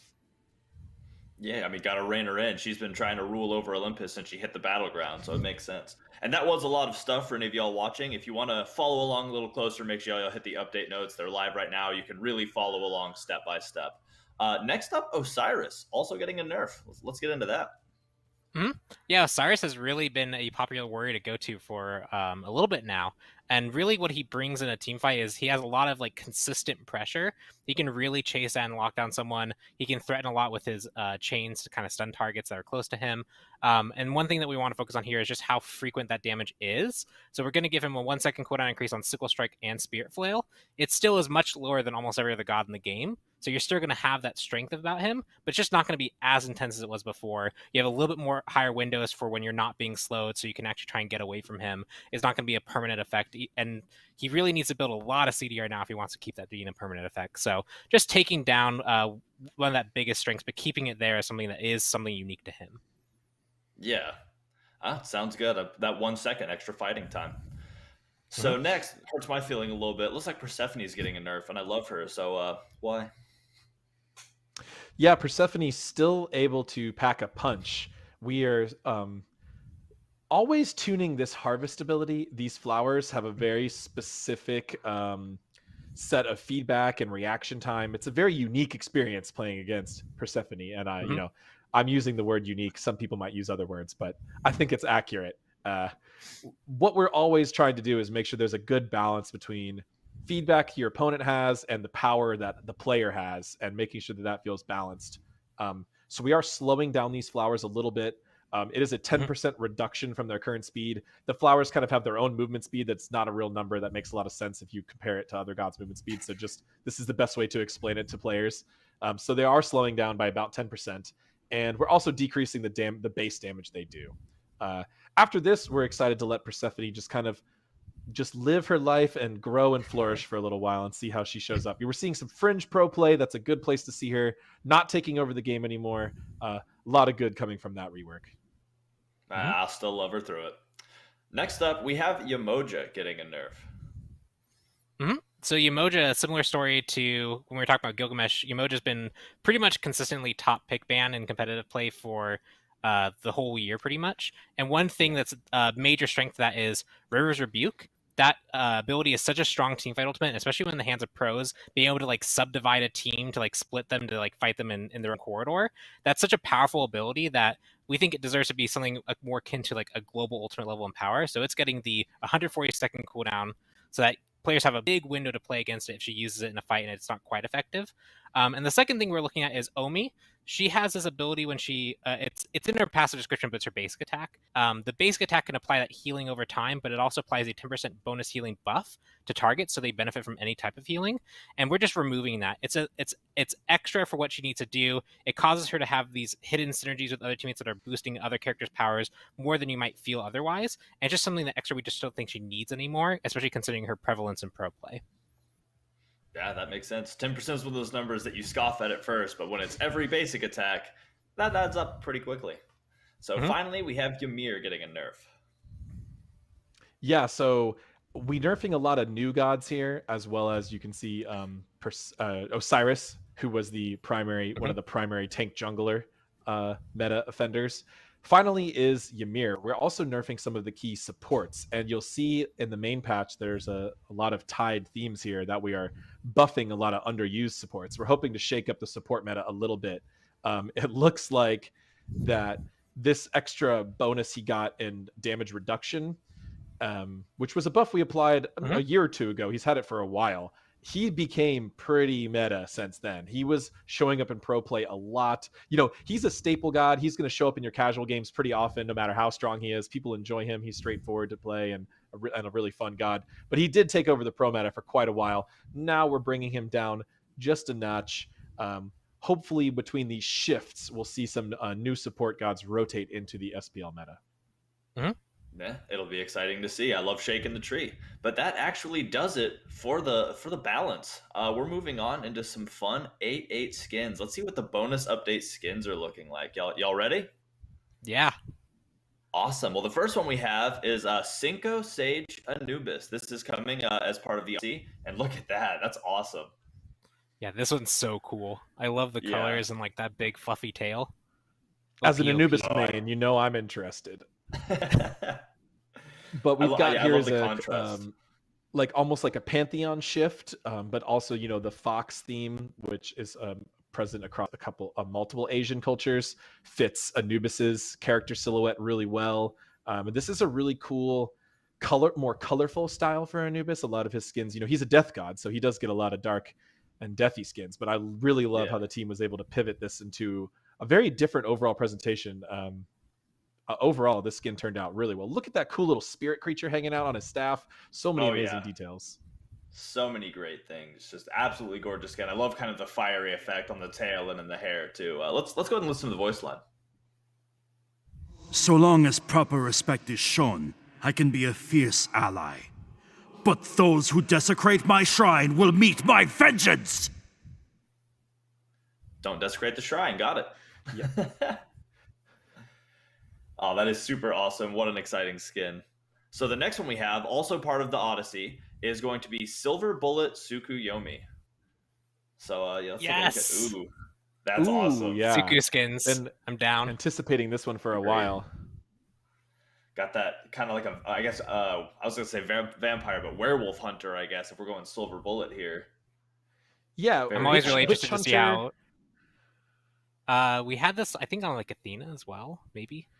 We've explored this theme a few times. It's a relatively well-known like horror subgenre that you see across a variety of different shows and movies and video games. And Tsukuyomi's unique weapons always are really cool to bring him to different fantasy worlds and then make these completely new weapons with a completely new theme. Really interesting looking. Yeah, and you can see like the wolf's head as kind of the hilt of his blades, and just it has that monster hunting aesthetic. It's very, very, very cool. What a great skin. I also love too with the jacket how it has the golden crest on the back. But let's hear what he sounds like. Werewolves, witches, trolls. I'm ready for anything that stands before us. Wow, so it sounds like he's hunting everything, not just werewolves. So I guess also including specifically werewolves. You can see the visual tells all over the armor. Well, maybe that's But what he's best at, but he's ready for he's a skilled hunter. He can take care of some other fantasy horror creatures. Of course. Next up, we have the Death's Door chest, and that's bringing Death's Door Janice. Ooh, Oh my gosh. I like That's that. so spooky. Love so it. spooky. I don't know. I love these like the skeletal skins where you can kind of see through things. Looks super good. Yeah, absolutely love it.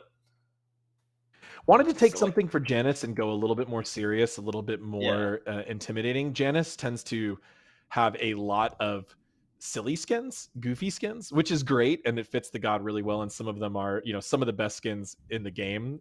This god is such a great god for so many different artistic explorations, but the team really set out to try something different with this one, and I think it turned out amazing. Look at how cool he looks. Like, that is a really interesting looking, magical skeleton lord type of character. Yeah, I know he has like the mechanical movements, but like they work really well as like this like creepy, unsettling like skeletal movement too. Yeah, it fits it perfectly, and the like floating skull he's holding, it just all looks so good. Also, like the bolts in the back of his head, just so. Let's listen to what he sounds like. Fear is the tool to reach success. Let us see how scared our opponents are. Yikes! Spooky. Aptly scared. at least here, at least that much scared. So that's a lot of good scared. Super excited, or I guess scared for that. Sorry. So next up we have the Neon chest, and with that we're getting Neon Shifter Wukong. Shout out to the Wukong skins. Ooh, the colors. Yeah. So vibrant. I love that the neon, the highlights. I love the animals. That is so great. Very different take for Sun Wukong. Oh yeah. Kind of similar, like I said, with Anubis. He also tends to have a lot of very straightforward, intimidating or cool skins, but we went this one a little bit more colorful, a little bit less in the horror direction. Yeah, and I mean, I all love all sorts of interesting colors in this one. I totally agree, and I love the way the staff it all looks so good, and it's such a different theme. Let's hear what he sounds like. Let's light him up. Litten up. A nice short voice line for that one. Yeah, let's check him out in game. Let's kind of see what he looks like. Ooh, I love the colorful movements. The effects are gorgeous on this skin, for sure. Anytime you see these crazy, colorful neon skins, you know you're going to get some cool stuff. And the animals. Look at those neon trails that go with the animals. I love the light trails. Hold on, you got to do the bird. That's my favorite. That is so good. We're just cruising. Yeah, just watching the light trails follow the wings. Just like one of those is going to pop out of the jungle, and I'm just going to stop and be like, oh yeah, that's cool. Now you can bird away in style, which you know your opponents are like, oh, he really just bird away right now. Like, that's gonna happen. Well, that's super cool. Super love that. But yeah, that wraps up for the skins coming out with the bonus update. Again, that is dropping September 7th, so be ready for it because it's gonna bring a lot of changes. It's gonna shake the tree a little. So next up, we're going into community news, and there's actually we have Cthulhu's video. Let's start that with a fun little video. How about it? Meet the cereal kids are crazy for, Cthulhu's. Start your morning mad with a bowl of morning happiness. Cthulhu sale is ongoing now. You will take part. Save up to 33% off gem bundles. You will take part. Crazy crispity, crazy crunchity, crazy Select chests up to 50% off. You will take part. Boosters, avatars, wards, and more up to 50% off. You will take part. Party up with up to 3 times favor. Worshippers and XP. You will take part. This is your duty. Crazy Cthulhu-y, Cthulhu. Surgeon General's warning, Cthulhu's are not of this world and should not be ingested by children or adults over the age of 80. Gems are not included as a prize because Cthulhu's are not real. Reality is meaningless, time is a construct. They not all hope when you ingest Cthulhu's. Use as directed, part of balanced breakfast. For the crispity, crunchity, crazy crunch, get cuckoo with Cthulhu. You will take part. Of a balanced breakfast. Can we take a commercial break? Oh my gosh. You will take part. That video is hilarious. That's some of the best work from our video team in a long time. You will. And with that, let's get into community news. Starting off with Cthulhu's, actually, as you might could have guessed by that video that was not at all terrifying and totally fun. We have the Cthulhu sale going on still, but it ends soon. It ends September 3rd. So make sure if there's something you're really looking forward to getting, you go ahead and get it now, because, I mean, who can beat the Cthulhu taste and deals? Along with that, you'll also be able to get, currently you can go to Twitch and claim the Shadow Howler Humbot skin, still available to claim. It's awesome looking. I mean, look at it. It's a great skin, and if you have Prime Gaming, you can go and claim that for free. Make sure you get that before it's gone. Free. Yeah, the best kind of thing, free. We also currently have a 3x XP event going on, like right now. So as soon as the show's over, if you want to, hop into SMITE and maybe play a few matches, get that XP. But if you can't right now, don't worry. After 3x XP is over, Friday to Monday, we actually have 3x Worshippers as well. So just, I mean, all the reasons to log in, especially over the weekend. You can maybe earn a new mastery on that god you've been wanting to try out, or add another couple stars to Neath if you're Cupcake. So let's move. We have some SPL news as well. Phase 2 playoffs for the SPL are actually happening this weekend, the 3rd to the 5th. So if y'all are as excited as I am, then you've already bought snacks, you've been to the store, you have a whole bunch of things to sit and do nothing but watch and eat on Friday and Saturday and Sunday. So I'm excited to do all of those things, and I hope y'all are as well. It's going to be some really good matches. We also have some merch news. The limited edition mousepad is making its way back, and the Fans by Fans event is still going, but it's coming to an end soon. We have until September 9th for y'all to submit things. You'll have a chance to win and, put your merch out there. So make sure to get those submissions in as soon as you can, today, tomorrow, as soon as the show's over. Get them in, because we want to see that stuff, and we're excited for y'all to be able to share your art and your merch ideas with us. I'm also going to drop a call out to the Stranger Things Battle Pass, which is still going, but not for a lot longer, where we fought back the evil, but it's not quite gone yet. So make sure that you hop into the Upside Down Arena and finish grinding out that Battle Pass before it's gone, because, I mean, the skins in that, all of the things you can earn are totally amazing, and the Upside Down Arena is a joy. So make sure, well, a horrifying joy. Make sure you hop in anyway, and make sure you get all those prizes. And finally, the Bacchanalia calendar event is still going on. We talked about this in the last update show, and it's made a return, but it's almost away as well. This is the event by which you can earn all of these amazing prizes just by playing. And you can see, you get some boosters, but there's also some of our amazing fan art content, a jump stamp, an avatar, and a global emote, all on the 3rd, 4th, and 5th, as well as, a loading frame on the 1st. And all you have to do is play a game. And if you get at least 6 of these prizes, you get Classic Bacchus for free. So make sure you still have time, even if you haven't done any of them, to get in and earn that skin for free. Make sure you get on it. But that does it for community news. I'm almost out of breath. Everything's fuzzy. Good job, that Dandy. That was a lot. Woo. The Yeah, Bacchanalia definitely event has so much cool stuff in it. People forget how great some of those individual rewards were. There was one that was a big gem day. And then we've had a lot of really cool. I've seen a lot of good submissions, just people sharing their submissions for the FanForge out on social media and stuff. Oh, yeah. So there's so many cool things going on, and it's just a good reminder to get out there and take part while they're still around. Speaking of things being good or getting better, let's talk quality of life. I hear that quality of life is getting some updates. Let's dive into that. How about those general updates? What's generally getting better? Yeah, so quality of life, we always making sure to look for places around the game and any place around the game where we can improve, features, make things feel better, make things read better. So this is one that has been requested for quite a while, and we did with Charon's coin not that long ago. Is now Shifter Shield and Blackthorn Hammer will have 2 different colored buff icons for the different buffs you have when those items are in their different states. So just a little bit of extra gameplay clarity there, and very happy to get that one in. Always good for that clarity. And I think something's happening to Bracer of Radiance. Yep, we also have the new minimap icon for Bracer of Radiance there, just to make sure it's very clear which one's which. Yeah, of course. All right, so let's talk UI. I hear that there's some stuff happening there that's going to make everybody just feel a little more quality in their life.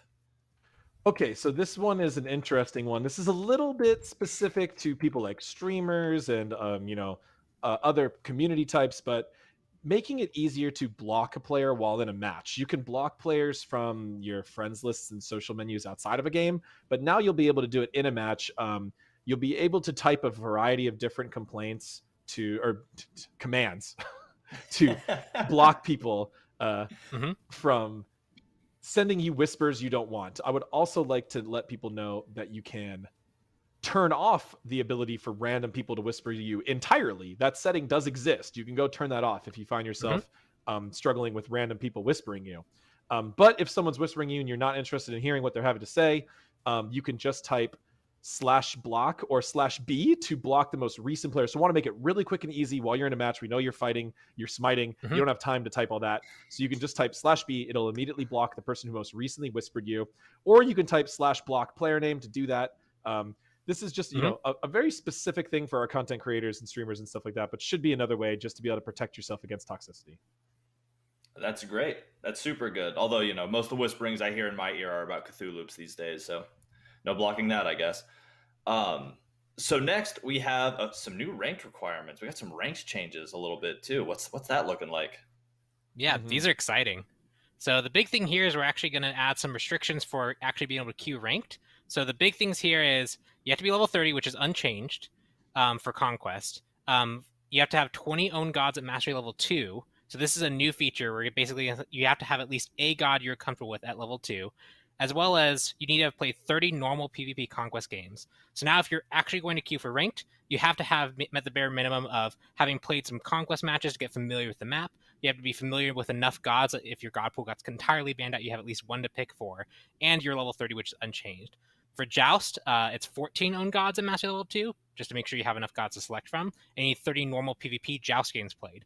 If you're queuing for Duel, we don't have any restrictions at all. We're just keeping the existing ones, because if you're opting into the 1v1 experience, it's not like your teammates are going to have to be playing with you as much, so you're opting into that experience on your own. But for Joust and Conquest, where you're going to be teaming up with other players, we're going to make sure that you have a minimum understanding of the mode that you're queuing up for, just to make sure that you're not opting into an experience that's going to be potentially bad for everyone involved. Yeah, I mean, that sounds awesome. I think it's going to be really cool. It's gonna help people, you know, maybe not dive into ranked when they're not quite ready yet. Help add that one extra step. So really awesome. Really awesome. We also have some map changes coming up, it looks like. Let's start with Arena. What's happening with the Arena map? So we did a really exciting event here where we had a player feedback survey, and as part of that survey, players got to choose which Arena art set you want to go back to. The Stranger Things Arena, we can't have that persisting when the Stranger Things event doesn't exist anymore. So we need to move back to the Cthulhu Arena or the Greco-Roman Arena. And the winner is the Greco-Roman Arena. And that was a pretty steep winner, I believe, something like 65 to 35% votes in favor of it. It is the map that we haven't seen in a while. So I guess that's probably why it was voted. People haven't seen it in a while. Because I feel like people really liked the Cthulhu Arena, but that one was also the most recent one. So I don't know. It was an interesting thing to do. We never really quite had players decide an art set in a map like that before. So we purely left that up to the player vote, and they chose the Roman Arena, and that's the one we're going to be going with. Yeah, so y'all can look forward to seeing the Roman Arena come back with the next update.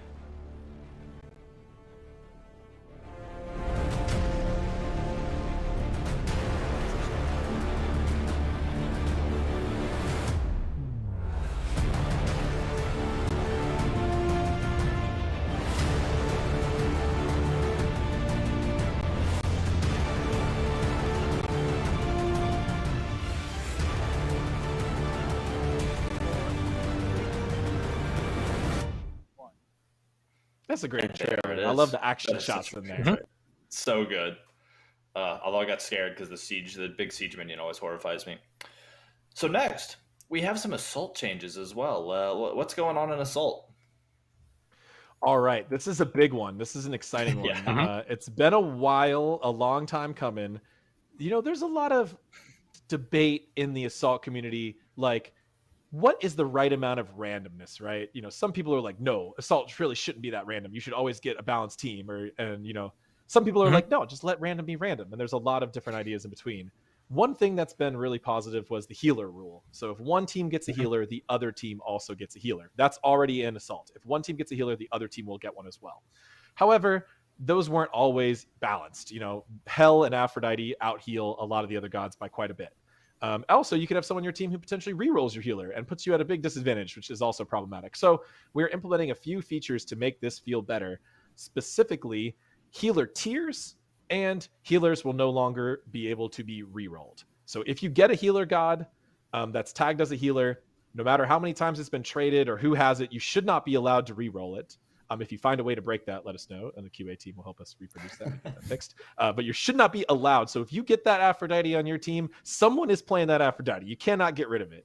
And also, we split the healers into 3 tiers. So if your team rolls a tier 1 healer, the opposing team will also get a tier 1 healer. This does slightly increase the chances of mirror matches, so like hell versus hell. But depending on the tier you roll into, you'll get a variety of different healers, but they will be much more specifically even in the amount they can heal their team. The healer tiers were determined via a combination of running the data, just how much do a team those healers heal their teams, like what is the number, and then we also ran that list by the Olympians and the design team and stuff, and had a bit of a discussion on it to make sure we liked the places the different healers are at. So you can take a look at the patch notes to see that full list of what tiers what healers are in. And the most random mode in Smite just got a little less random, but I think that's okay. I think people will enjoy it. I think it'll be fun, and more Healy, I guess, or less Healy, but at the same level. Either way. Next up, we have some conquest changes. Now we're on to conquest. We're on to the big map. What's going on there? Yeah, so there's a lot going on here with these economy changes. These are things that are going to affect basically every match of Conquest you play, every single role. Changing any value, no matter how small, on like any single individual thing is going to have that kind of cascading effect. But I think our general overall goals, and AJ can interject if I miss something. Oh, I definitely will on this one. This is a big one. Yeah, it's a big one. So the big goals here are just kind of overall slowing the pace of the game down. We've seen with the influx of gold of boots, especially, people feel like they're hitting the end game a bit too fast. The ability to kind of like end games or snowball over their team or take the final objectives feels a little bit too fast. So we're looking to take some of that away, as well as junglers in general feel like they're the kind of behind role right now.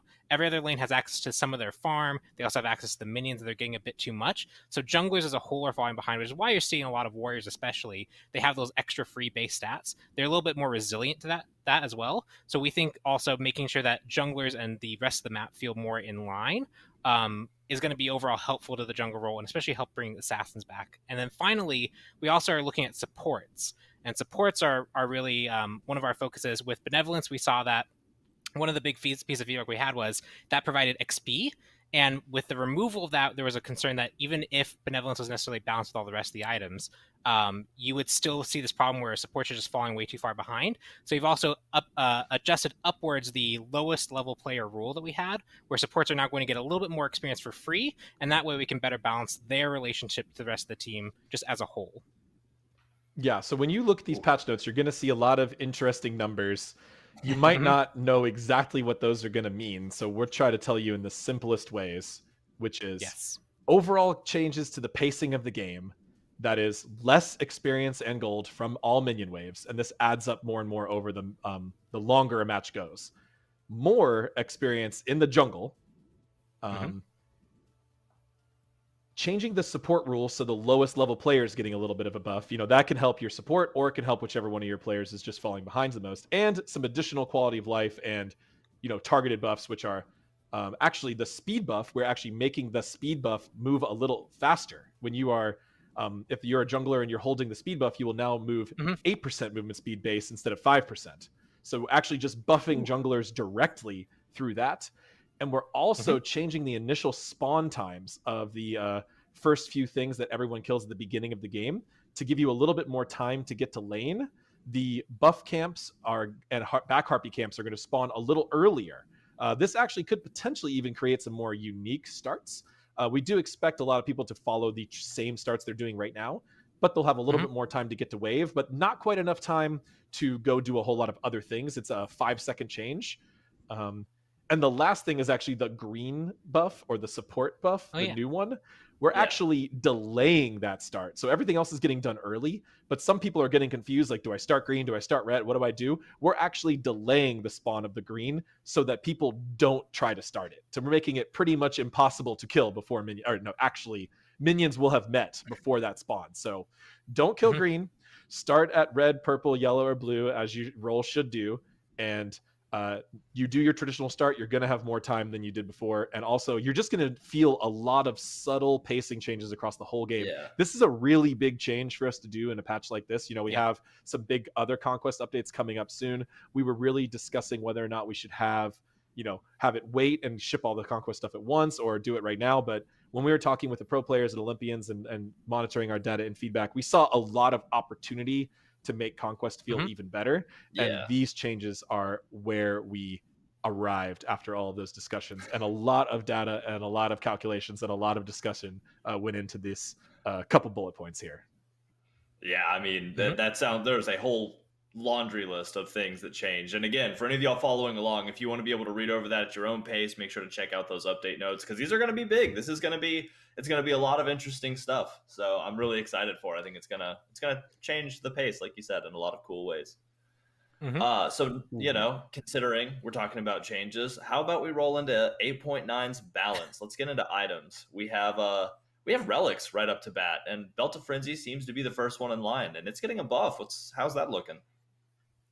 Yep, huge amount of relic buffs. Our goal here, and you'll see as we go through all this, is really, we've seen a lot of support players feel a little frustrated that they don't have access to different options because they feel like they often have to go these specific choices because the flex items don't feel quite powerful enough to justify comparing to like Blink or Sundering or Beads. And so we wanted to bring up these so that they feel really competitive and feel very impactful when you go them. So to start off, Belt of Frenzy, it's going to be getting a buff as well as its upgrade. We're going to increase the attack speed of the buff from 15% to 25%. So when you pop this, your team can really burn down objectives, really burn down the towers and structures, and potentially burn down the enemy team when you pop it in a fight. So much more powerful in its purpose, makes it better compete with the other utility choices. Yeah, that's exciting. Always love a little more attack speed. So since it and its buffer and its upgrade are getting a buff, how about Heavenly Wings? Looks like it and its upgrade are also getting touched a little.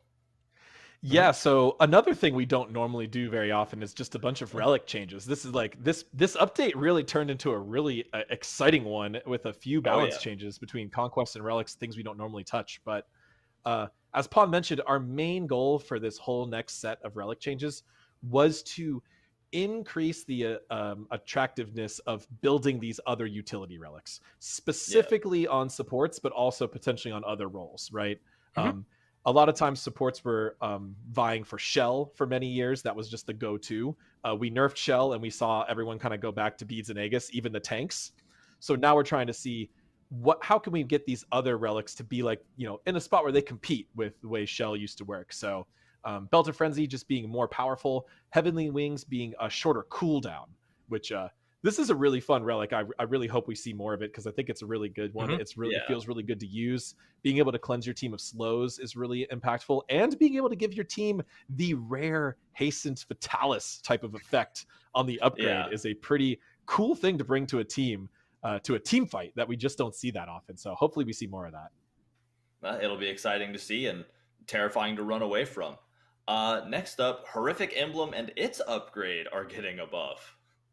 How's that going? Yep. So Terrific Emblem is getting the kind of frenzy buff where it's attack speed, but in the opposite direction, it's a 15 to 25% reduction. Make sure that it counters Belt of Frenzy if we want to have some of that interesting counterplay opportunity. But also, this item has not seen as much use as Belt of Frenzy as a whole anyway, and so we think it needs an extra buff on top of that. So it's also getting the decreased cooldown from 103 seconds to 110 seconds, and that's going to be mirrored to the upgrade as well. Yeah, I mean, add some good counterplay, adding variety to fight the variety. Never a bad time. Next, Magic Shell getting a buff as well. All right. So, I talked about how we nerfed Shell. Well, this is our attempt to bring it back a little bit. Shell has a cool new effect on it where it can actually reduce the damage dealt from basic attacks, kind of specifically as an anti-hunter, or if the team is running, like a mage ADC hunter, soul mid, and a hunter.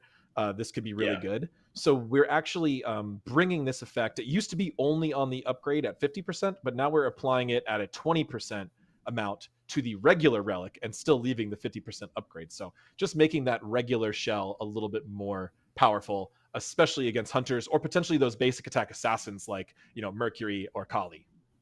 Yeah. Very nice.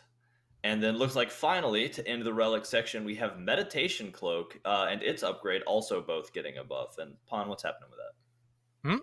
Yep. So meditation got the rework in mid-season, and we saw a lot of speculation that it could be very strong. We saw people kind of mess around with it, and we did a preemptive nerf on it. We're just kind of reverting that because we didn't really end up seeing it see that much play. So the first buff is we're just going to decrease the cooldown from 160 seconds to 140 seconds. That'll make it more usable. You'll have more often where you can heal up your team, but also the upgrade, we're going to take that increased cooldown per tick from 0.5 seconds to 1 second. So especially if you're on a team with some lower cooldown ability users, you can engage, have your support pop meditation cloak, and very quickly get back the tools to keep the fight going, giving it that extra utility that is unique to it, making sure that feels strong. Yeah, that sounds super awesome, and I'm excited to dive into combat and throw those out. So that actually wraps up the relics, but now we're on to starter items, and Benevolence is right up front, kind of getting a rework, it looks like, and there's a lot here. So, well, Ajax, what's happening? Well, we had this interesting development where in the middle of a patch, without any buffs, everyone simultaneously realized that Benevolence was a really, really strong item, which I thought was a quite interesting event. The SPL got real into it. Avi and the team started calling it the Benevolence League and started changing a bunch of their graphics. There was some top tier memeing. I don't know who to exactly credit with this from the get-go. I believe we saw Panda Cat building it on a hunter, on a non-support, maybe first. But then we eventually saw entire teams building it, all 5 gods. So we did have to quickly nerf that item really heavily and kind of take it out of the game functionally for a little while we went back to the drawing board. And really the main thing that we concluded is the XP gain, as Pawn alluded to earlier. So this will no longer be able to give you any bonus experience. None of the support starters will. They all focus on gold and regen and other types of... Well, they all focus on gold, first of all. We kind of designed it so that... And there's a war flag buff coming soon that is along these lines. Really what we're focusing to do is make sure all 3 support relics, we want to be able to give the support a similar amount of gold if they're doing the gameplay that the item suggests optimally. But then we also want them to have a different experience and a different effect that and a different play style that all 3 encourage. So Pon was the lead designer here on the Benevolence rework, so I'll let him talk a little bit more about how this new one works. But that was the reasoning behind the rework, and that's the history, and that's why we are here today in front of you on our cameras and screens to tell you about this item. It makes sense. So Pon, let's nitty gritty. What is it? Yeah, so the original Benevolence was really designed to be rewarding for supports that roam. It's often a thing that supports have to do. It'd be kind of hard to find that time when you want to roam. And so it's kind of meant to reward you for roaming by being able to give you this passive experience, even if you're not necessarily near someone. And we want to kind of keep that idea going, but make it in a much more reserved way, a much healthier way than the previous Benevolence did. So now, basically, you will accumulate stacks of Benevolence, and then when you walk near an ally who's hurt, you'll give them Benevolence, causing your health to go up, their health to go up, and for you to get gold, because when you're benevolent, everyone wins. And the way you get stacks of Benevolence is you can either get assists, so the very traditional way of supporting, if you're in lane, if your hunter kills a target, you're able to get some stacks of Benevolence, but also every second you're not near someone, you will get a stack. So it's that a little way, when slower, you're roaming, though, to earn stacks that way, right? Correct. So if you're roaming to a lane to go help out someone, you might take 10, 15 seconds to get there. You'll get 10, 15 stacks to immediately spend to try and heal up your ally as you get there. Or you can take the stacks you got from your hunter who might be fully healthy and bring them over to mid lane to burst heal them up. So encouraging that style of roaming, going to the lanes that need help, and feeling good about like your support walking into your lane and giving you a huge burst of health back. So that's really the goal. I think we've mapped out optimally. You can get somewhere around 100 GP5 if you're perfect on literally everything. But in practice, you're going to be closer to about 80 gold per minute, which is roughly equivalent to what you can get on Sentinels passively. And we think also with optimal war flag play, you can get a little bit higher than that, but that requires a bit more effort. So we think all these are roughly in line with each other now. And they all encourage a very different style of gameplay. Well, that's really exciting, and that sounds fun. I'm gonna feel like Santa bringing a big old heal to mid lane. So next, we have Boomba's Dagger is getting a buff as well. So how about that one? So Boomba's has kind of dropped off as a popular jungle starter. One of the main reasons is that it doesn't really have any PvP stats. It kind of focuses entirely on jungling. The heal and stuff, and mana heal restored from killing camps, obviously that helps, but we've seen Eye of the Jungle and Mannequins pretty much take over, and we want to be buffing junglers right now, because we're hearing about a lot about assassins and jungles falling behind. So instead of nerfing mannequins, we instead chose to buff Bombas by giving it just base power, which is obviously going to affect its jungle clear, but also help these characters fight against other gods. Also going to help it apply to other things more late game, like jungle bosses and things that Boomba's Dagger doesn't apply to already. So this should just be a really nice buff to this item. It kind of lost one of its clear reasons to be built, which is you could build it with boots when we remove boots. So we did expect this item to come down. We tried to bring it back a little bit. We've already had this conversation a little bit, but it didn't quite get there based on the last buffs. So this is another buff, and this is a little bit more powerful buff. I think we might see this potentially jump all the way to the front of the line with this buff. Maybe not. Maybe not. Mannequins is still pretty good. Eye of the Jungle has some really cool late game, upgrades, but this is definitely going to make Boombas more of a contender and overall elevating the power of junglers across the board. Yeah, bringing that damage into the jungle. So next up we have, like you kind of mentioned earlier, War Flag is getting a buff shift. It's kind of it lies on the line, I think, a little. So let's get into it. Yeah, so the goal here is to make it so that when you're engaging in the War Flag gameplay, which is you've killed some minions, now be really aggressive and fight your opponents to get a lot of healing and gold back. The problem is it took 4 stacks, so you needed to kill melees plus a archer or archers plus a melee, which by then the enemy team is kind of already backing off of their good clear. So now it's only going to be 3. So now if you just kill one of the subset, you can immediately go engage and fight. And especially if you can really quickly kill the archers, that's going to be really powerful. Helps you actually get these stacks more effectively. But the second is we're actually taking away the power and giving it protections instead. One thing that we want to see is supports. We've seen early protections be very impactful for them. So we think that's just going to be something that kind of makes it enticing in general. But also, if we're asking you to engage and fight directly with your target, you need to be a little tankier so you can actually get away with that. So this should make it a lot more successful in its job, and hopefully reward players more for actually engaging in its unique style of gameplay. Yeah, that makes sense. Awesome. Well, I feel like we just did a whole update section on its own with those starters, but now we're on to just kind of standard items away from the relics and starters. And it looks like Erendite's getting the first kind of a shift, I guess. So let's talk about that. So this is the start to the next section, which is 5 items in a row that are assassin items, all getting buffed to be more specifically power direction. So this one is technically a shift, but it is a buff for high power targets. So essentially we're decreasing the base, increasing the scaling. This gives you bonus damage when you first strike an opponent after using the effect. This is going to get more magical or more physical power scaling, so it's going to do more damage on high power targets. This is again a part of our initiative to bring assassins back into the jungle and to overall encourage all junglers to build more aggressive itemization. 200 power is the break point for this, so anything higher than that, you're doing significantly more. Well, it's going to be exciting. I mean, like we've talked about, very assassin-centric, very damage-centric updates, and I think the next buff on Brawler's Beatstick kind of adds to that. Let's talk about that. So this we have a lot of buffs here. Assassins are going to be very, very, very happy with this. So Brawler's Beatstick, utility item, focuses on being a counterplay for healers, often built even against like light healing. Just making sure that feels worthwhile going for, and giving assassins that extra power scaling so that their scaling can outshine necessarily warrior scaling capabilities. They can fight more directly. So 10 extra power here, especially with some of the other buffs, means that assassins are going to go into the mid and late game with more power under their belt. Yeah, I mean, straightforward. Nothing wrong with 10 power on an item you already liked a little bit anyway. So next up, we have Heartseeker also getting a buff. Let's get into that. Similar theme as the previous one. This is increased scaling. So Heartseeker going to do more damage. Okay, I know Heartseeker's... I've already messed up once. I misspoke on Ichaival, so I don't want to mess up again on Heartseeker.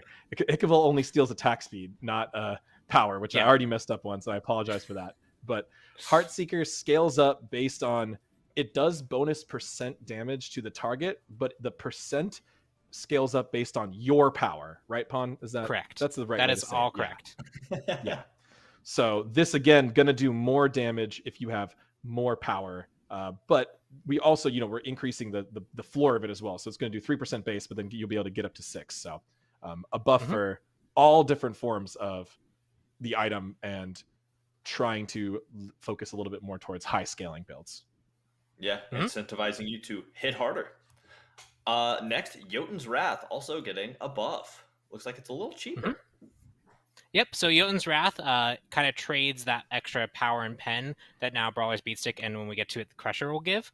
And so if we're asking you to make that trade-off for your damage, we feel like it's not quite worth the amount of cost it takes to go for it at the decrease of damage that you're getting. So we're just lowering the cost by 150. Now a lot of assassins can flex this into their build and then go for like another relatively cheap high power option to really round out their build and make sure they're not falling too far behind in the mid game when they buy this. Sounds smart. This Sounds one's spicy. This is that one's scary. Super rushable now. Like making those early level ganks really powerful. Yeah. I'm excited about this one. Yeah, well, if you want to scare them, then I mean, show them it's a good buff, I guess. Yeah. So next up, we have the Crusher also getting a buff. Yeah, increased base power from 30 to 40. This was a really powerful item for a really long time, and kind of just had to be whittled down. And it's like sometimes when we nerf items, it takes people a long time to get over that memory, and even though the item's not that good, they still want it nerfed again. So I feel like Crusher just kind of got the bad end of the deal here, and we're bringing it back as now is a perfect time to do it. I think a lot of times in Smite history, people have always perceived assassins to be very strong because they can kill people very quickly. They're also very high skill though, so they tend to not put up as good of stats as some other classes. So it's just a really interesting just overall thought process change towards the whole meta that players are currently having, where they feel like assassins are struggling now, which I think is great because it gives us opportunity to bring up a bunch of items that probably needed it anyway, but potentially we couldn't do it just because people are so jumpy when it comes to assassins. Yeah. We are definitely bringing them up. And for the next one, if it looks like 10 power and sounds like 10 power, it might be 10 power. We have a Transcendence buff, and I think it's thematic. Yeah, and this one's also interesting too, because I'm sure a few hunters out there are also really excited about this. We've seen the bow build really take over everything. The idea of stacking something didn't feel quite as enticing when you get that much upfront power from something like Ichabod. And so 10 extra power here helps assassin builds that are looking to be much more high power focused versus maybe getting some early pen online, but also hunters who might now be looking for different starts based off how Ichabod and Odibo change has happened. Transcendence getting the extra 10 power means you can box more effectively up front, and you can scale into a really good power scenario late game as well. Sounds good. And I still love Odibo. It's so much easier to say. So that actually does it for items in this balance. Let's get into the gods. Let's see what's happening to the gods in this. Starting with Awilix. Looks like Awilix is getting a buff.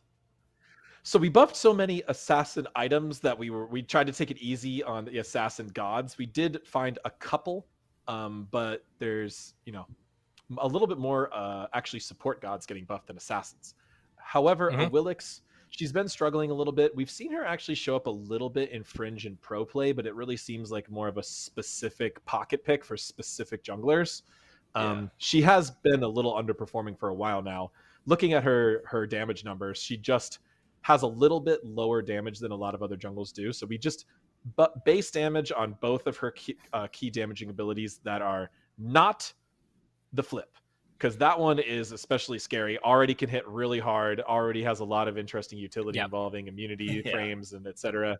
So and CC, but Summon Suku and Moonlit Charge projectile and her dash, both going to reward her a little bit more for hitting that and playing aggressively and being able to get that Awilix combo to be a thing again, as opposed to people just kind of like getting away from it all the time. It pays to be an assassin, just helping her feel more confident in the get in there and deal damage. So that's awesome. Next we have Bacchus getting a buff. Looks like his belly flops having some fun. Yeah, Bacchus is getting some extra buffs. A lot of changes we made to him recently over like the last few seasons have been focused on making Chug a bit more reliable, rounding out his early game, making sure he can play effectively in the early game. And now we think he's in a really good spot there, but he's still underperforming. So we wanted to focus on something that's more traditional support role in the late game, which is you are kind of the engage for your team. You're the lockdown. At 16 seconds on belly flop, that's a really long cooldown to, if you potentially whiff, the enemy team has a lot of time to regroup and recover from that. So just lowering down to 14 seconds means that he can do that more frequently. He might be able to get out a bit more frequently. Just overall helps his late game. Yeah, makes sense. Always good to have that engage up a little sooner. Next, we Mhm. have Bakasura getting a buff. How's that looking? So these are actually both reverting previous nerfs. Now that Baka is not so in the meta, we felt that these were clear, strong balance indicators for him. One of the things with Bakasura is that, he can clear real well. That Devour ability, we were concerned about that with the Season 8 map launch. So we were, there was a nerf around that time to Baka. He's not performing as well. He's still clearing pretty well. Really, where Baka makes his impact is in his team fight presence and his late game presence. If he is at the stage where he can actually use Regurgitate alt to chomp down a bunch of enemies, he does great. But he also sometimes just dies instead. And that's not great. So some small changes to this. The longer CC immunity allows him to get a couple of those, guaranteed chomps off at the beginning. And the increased duration of the cone buff, that lets him, play his ultimate a little bit more wisely. If you need to pace yourself, if you need to step back for a second, dodge, juke, then leap on someone and get a few more chomps off, you can do that with this extra second. 1 second for the cone buff and a half second. It might not look like much, but those are pretty impactful changes when it comes down to ability this powerful. So we really wanted to avoid just like letting Baka just snowball the early game jungle any harder, but we did want him to have a stronger team fight presence. Similar, kind of similar theme as Bacchus, which is crazy to me that we're having a discussion about Bacchus and we're not concerned about his lane clear, because that was just like the only problem with him for just years. So late game team fight buffs to Bacchus and Bakasura, both kind of interestingly opposite of what those gods generally focus on, but I think both are going to be really good to round out their overall experience. Yeah, and the B named gods are definitely they're getting a win today, and that's good. Moving into the C's, Shock is also getting a buff, which I love because I love Shock. Make it meta, Pod. Make it. Do it. We're doing it. Do it. So why basic can't attack Shock speed. be good?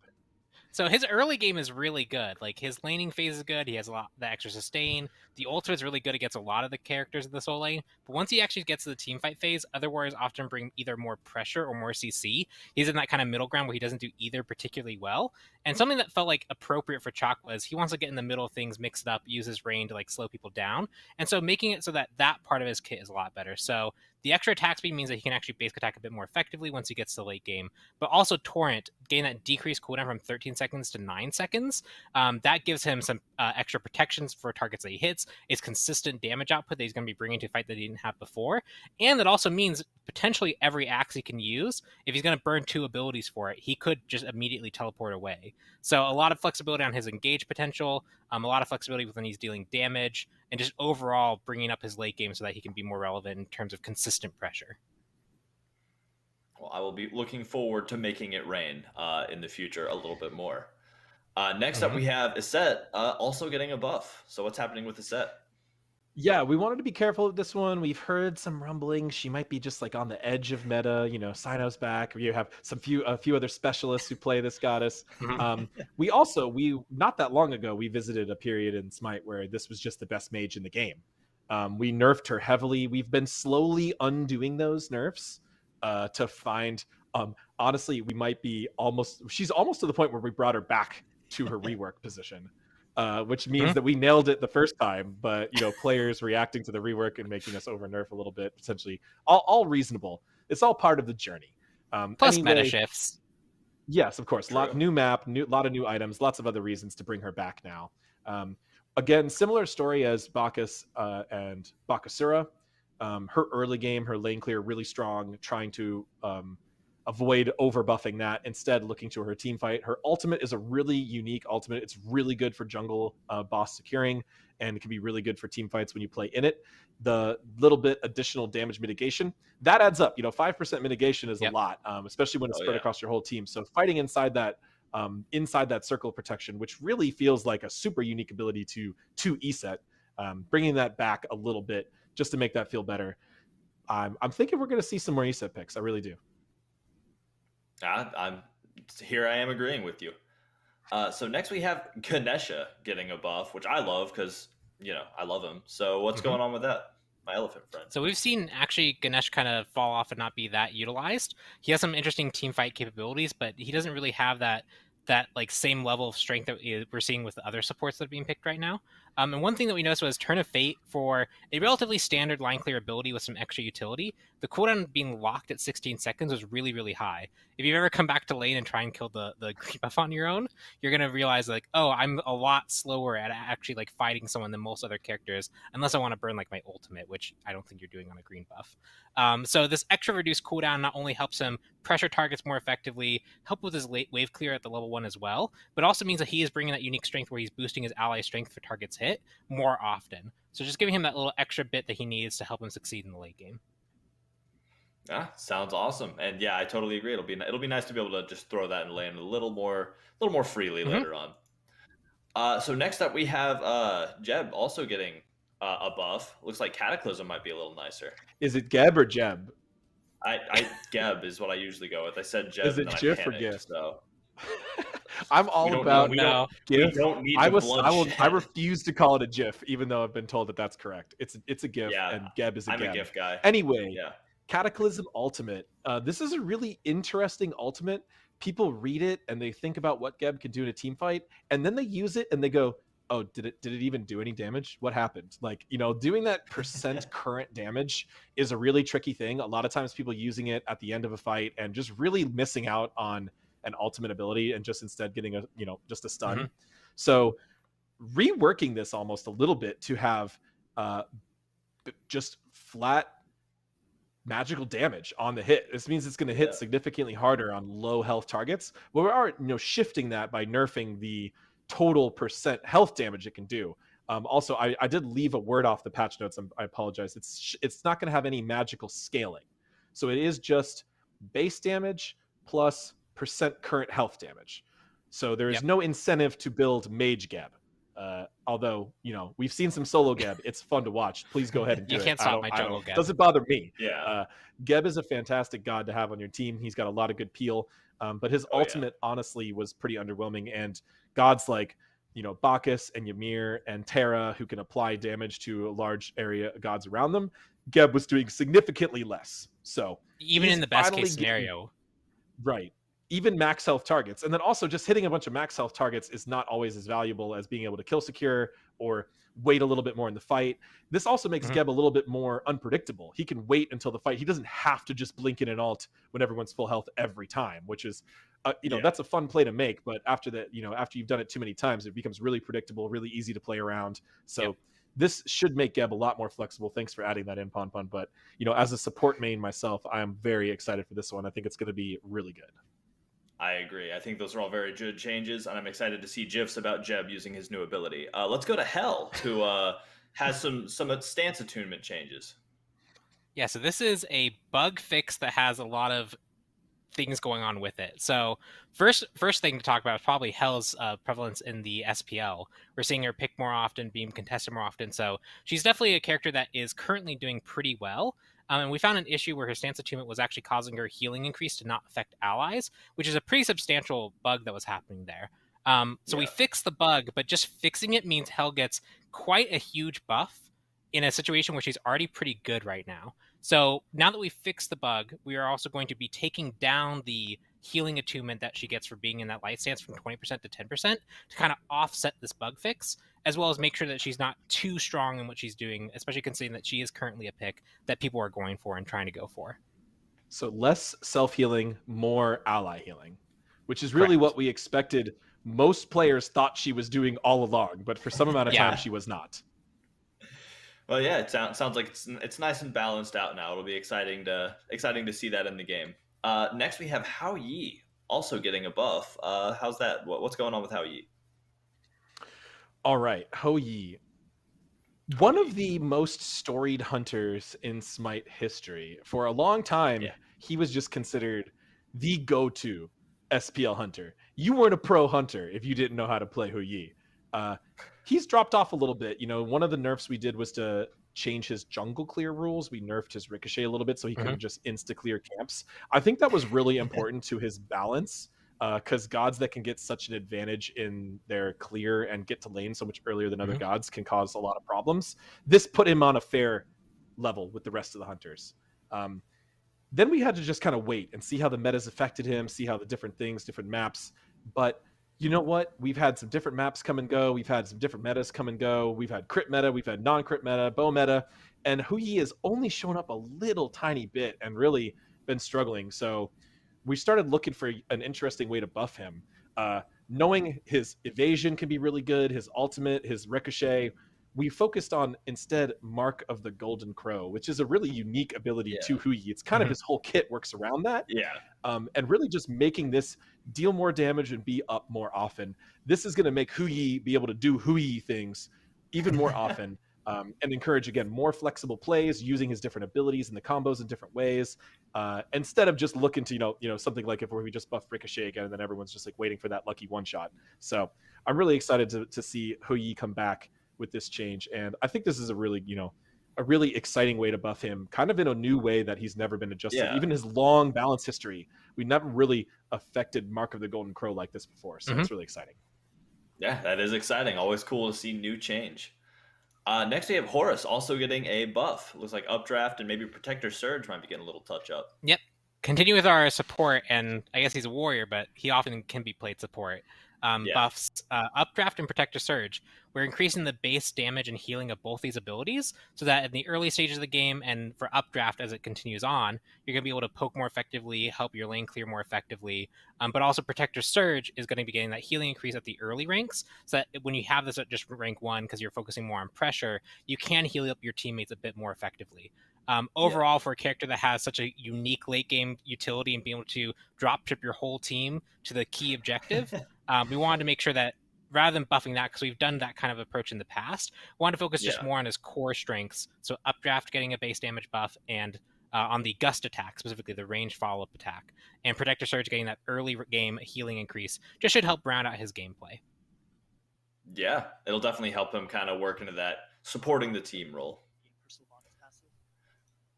Next we have Ulir buff, and yeah, he's getting a buff. Let's talk about it. A little similar as Hui. I did this whole spiel on Hui about being pro and being rising and falling, and Ulir has a lot of that same feel.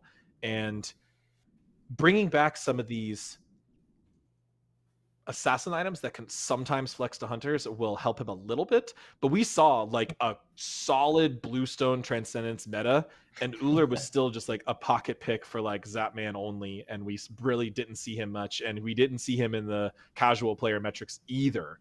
So instead, looking to bring him back more specifically in this update, buffing Bladed Arrow, physical power scaling a little bit. I believe that's another revert of a previous nerf. That's just as important line clear. That helps him a lot. That's a little bit more, that's standard. That's okay, AJ. We've seen that before. However, now we got Wield Axes and Wield Bow with a little bit more of a spicy buff where we're increasing the stats you get from this by quite a bit. Specifically rank 1, going from 5.5 to 10.10. Pretty big deal. And, that's going to scale up all the way to that additional 5% at the end. It still might cause players to skip a point in this ability, depending on how optimized it gets and depending on what type of build he goes. But 30 additional stats for free is nothing to ignore. That's still pretty meaningful. So hopefully this brings Ulir back a little bit more, or at least those people who are out there who feel like they got Ulir, they practiced all this time on Ulir and it's worth nothing. Well, it's worth something again. Yep, bringing it back. Whew. So the last guy we have to talk about, we're actually going to go in game 4 because it's getting a little bit something extra, and that's Sylvanas, actually. Sylvanas is having some big changes. How about that? Yeah. Completely new passive. Yeah. So yeah, let's show it off. Okay, let's demo it first. Yep. So we're just gonna damage these Odins a little bit. Oh, that's weird. Those are things on the ground that I can pick up. Huh. Let's walk over, chomp them up. And if I actually turn off energy and cooldown, so let's burn through some mana real quick just so you guys can see it. And we'll throw one out there. You'll see a seed deploy there. If I heal up again this time, see that I have 14 seconds on my heal. That's down to 12, 11, 10, 9, 7, and I got a whole bunch of mana back. So the way this passive works is now it's Nature's Bounty. The idea here is that for successfully hitting targets, whether it be with your 1, your 2, When you pull, it'll leave at the end location. With your ultimate, if I turn cooldown back on, we can show that off. If I hit my ultimate, you'll see I have a whole bunch of these seeds that I can just walk over and pick up, get a whole bunch of mana back. And it scales entirely based on how many targets I hit. So the more successful I am, the more I'm going to be able to get my mana back, the more I'm going to be able to get cooldowns back. And just so you can guys see the numbers, when you have one of these seed pods appear, it'll be 2.5 of your mana that you restore, as well as you'll lower your cooldowns by 0.25 seconds. But at level 20, this ramps up to 1 second off all your cooldowns. So if you're in a team fight and you're hitting your ultimate and your heal, and you go pick them all up, you're going to throw out your heal immediately again. The main goal of this passive is the previous passive, where it rooted targets randomly based off being hit, felt uncontrollable for both Sylvanas and the player fighting Sylvanas, and they really had no indication it was going to work. And it was one of those things that players felt kind of frustrated over, that it didn't feel something that you had control over. But this one, how skilled you are at hitting your targets, if you can root targets, if you can hit a whole bunch of minions with your one, that'll also proc it. Just giving you that extra bit of mana and cooldown to keep going is just something that I think overall will help Sylvanas players a ton. Yeah, that's I super think you nailed awesome it with too. that, Pawn. The Yeah. randomness, I like the idea of the design goal of taking a random passive and instead pivoting it to one that has very finite controls. Like, you have to specifically choose every ability fire if you care or not, or want to path around and get these things. And just the way Sylvanas tends to position him in a team fight, he tends to be around people and hitting them with multiple abilities that should present you a lot of options and give you these little bonuses for just pathing in a more optimal way. Oh, and yeah, Pawn's showing off here that we have them skinned for the different skins, so that one looks more like a body part or something, right? Like, yeah, some weird mind flayer thing. Yeah, just weird mind flayer things. Yeah, but that's super cool. I love it. Almost adds a little mini game too, because now every fight you get into, you get to be like, all right, I know I'm throwing abilities, I know I'm hitting them. How can I optimize my route, like you said, to both be in the fight and participate, but also kind of shift around to get all this mana and this cooldown. So it's super exciting, and I'm really excited about that. It's been on the way for a while. People have been asking for this one, and actually Sylvanas had a lot of other quality of life changes and more behind the scenes, more technical, more visual, nothing that really impacts his gameplay that we had planned to do for this, but we actually took care of a lot of it while we were making the Mind Flayer skin. So we fixed a couple of graphical issues with his grab and a few other things that was going weird with Sylvanas were actually already fixed.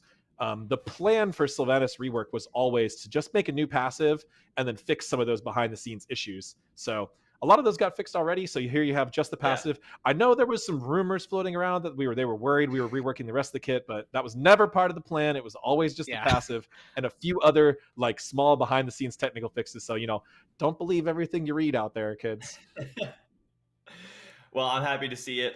See a little demo of it now, and I'll be happy to see it in game. But that covers all of our gods for the 8.9 update. Next up, we have some skins to talk about, so stick around.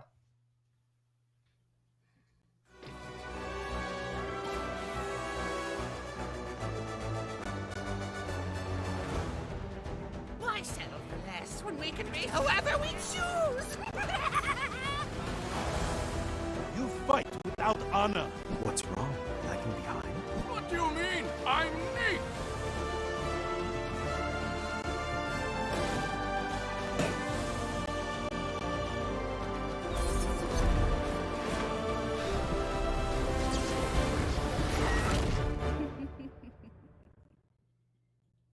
Welcome back from the perilous sea. I'm Titan Dandy for anybody joining. We have Ajax and whoa, Clumsy's here now. How you doing, Clumsy? I'm doing pretty well. How are you guys doing? Doing good. Couldn't complain if I wanted to. All right, so nobody's forcing me. So let's get into some skins. Let's get 8.9 has a lot of really cool skins, including a brand new battle pass, and I'm just excited to get into these. So let's start with Prince of the Night, Hu Yi. Okay, I thought we were going right into the battle pass. We'll save that for yeah. This one's awesome. Super awesome. Important note about this skin is that Chang'e, which is frequently paired with Hu Yi because of their relationship in mythology, also has a skin of a similar theme. So now you can play a matching couple skins True. yet again. That's like the most important thing, right? Oh, and he's looking good. Yes. I love the Ooh, hair tie. look at all that. Yeah, we've experimented with kind of similar themes in a few different ways. I don't feel like we've seen this on hunters too much.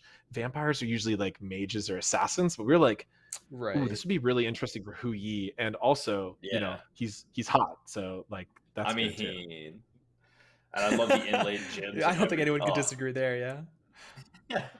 Such a good skin. Let's hear what he sounds like.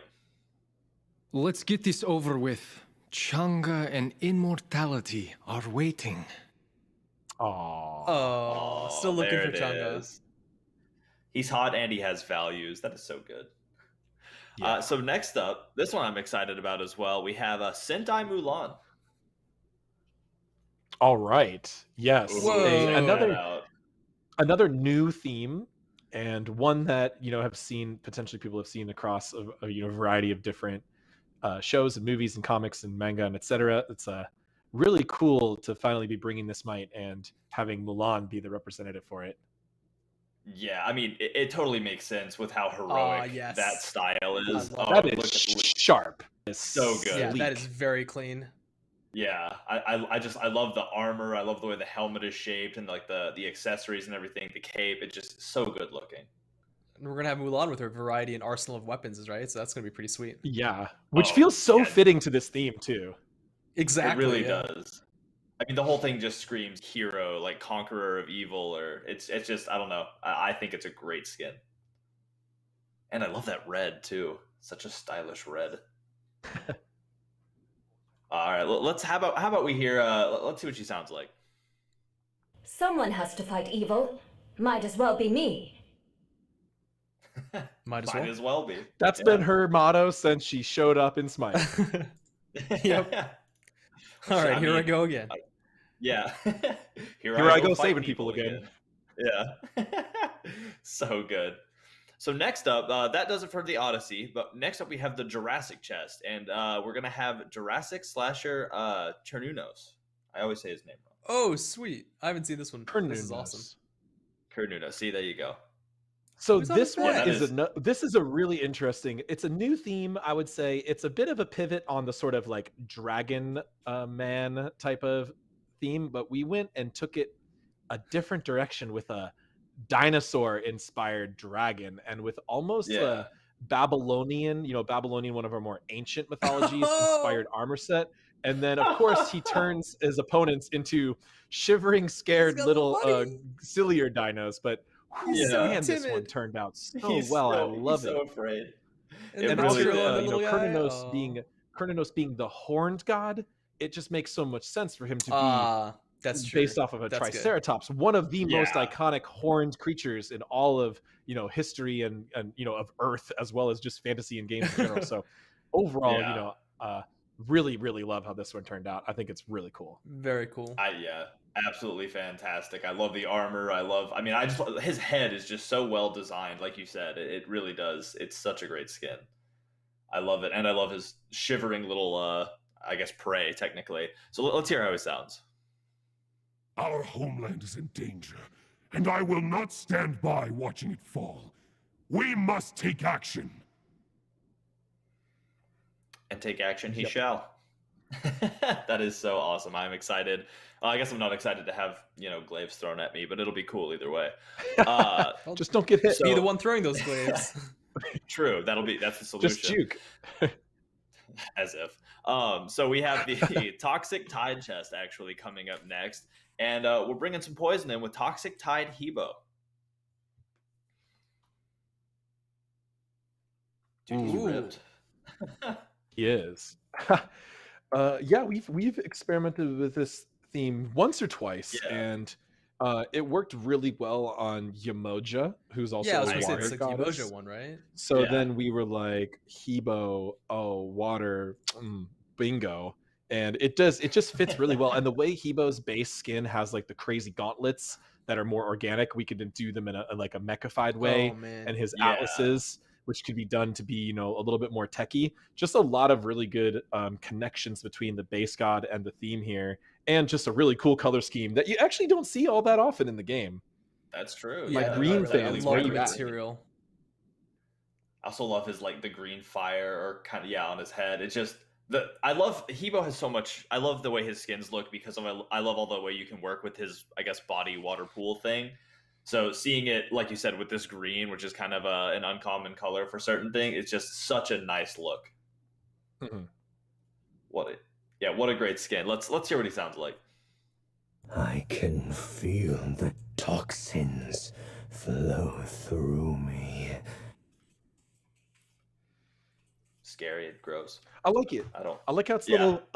He's a little more subtle. You know, he's not like a crazy crazy villain like that. I like he's I think that works really well. I like it. I agree. It's much more sinister because there's that calm to it, which is unsettling in a way. So next up, we've talked about it. We've teased about it a little bit. We have the Cleanliness versus Godliness Battle Pass. And the first skin we're going to show off, is Deliverer Nemesis. The best name or theme for a battle pass outside of a crossover I think we've ever come up with. I totally agree. Also, some very of you might hard to know say. the old quote that this is referenced off of. But the first one being Nemesis has a kind of a paladin sort of skin. Yeah. That we recolored here to have a bit more of a stained glass motif. Which you'll see coming up in a future skin. You'll see a little bit more of that. Yep. But that looks really good. I love seeing it as part of her armor as well as the edge of the sword. It looks awesome. Totally agree.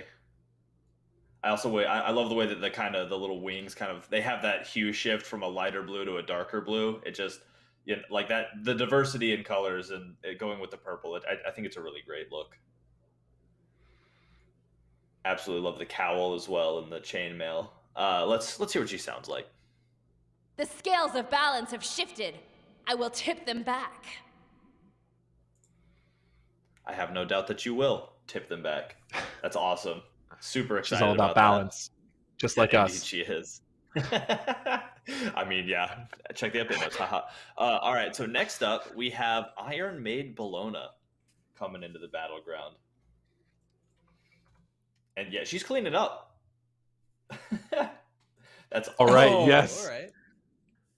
Would it even be a battle pass without a Bologna skin? I don't know. But anyway, we felt like this theme just fit her really well.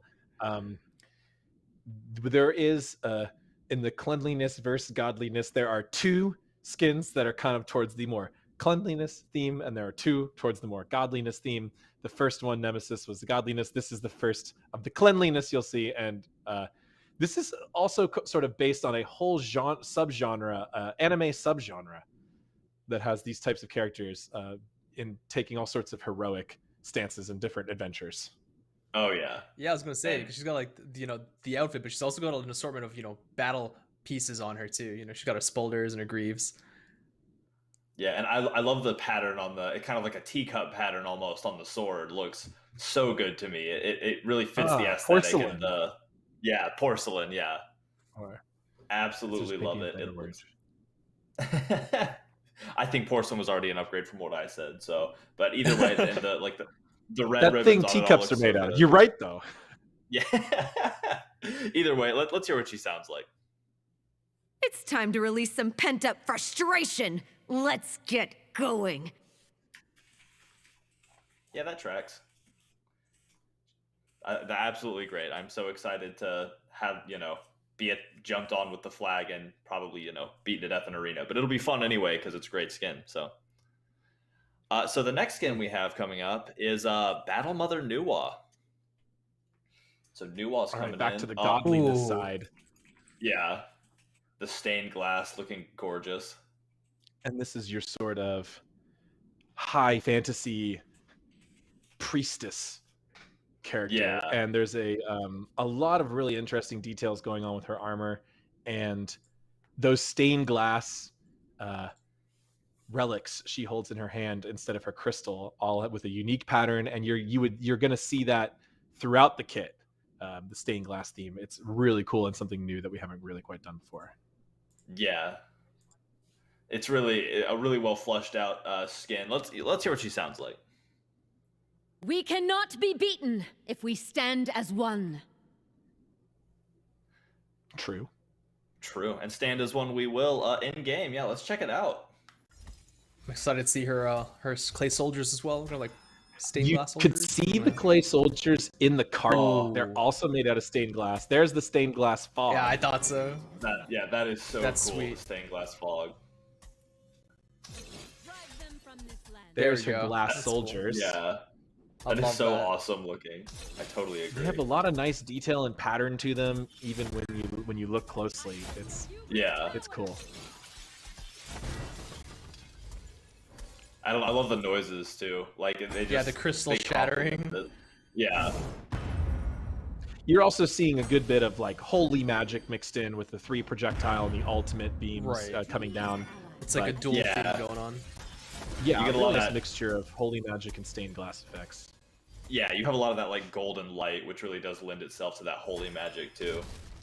So that is super awesome. Thank you for showing that off. The next skin that we have is another one I'm really excited for. Deadly Dinner Whoa. Discordia. So Very good. cool.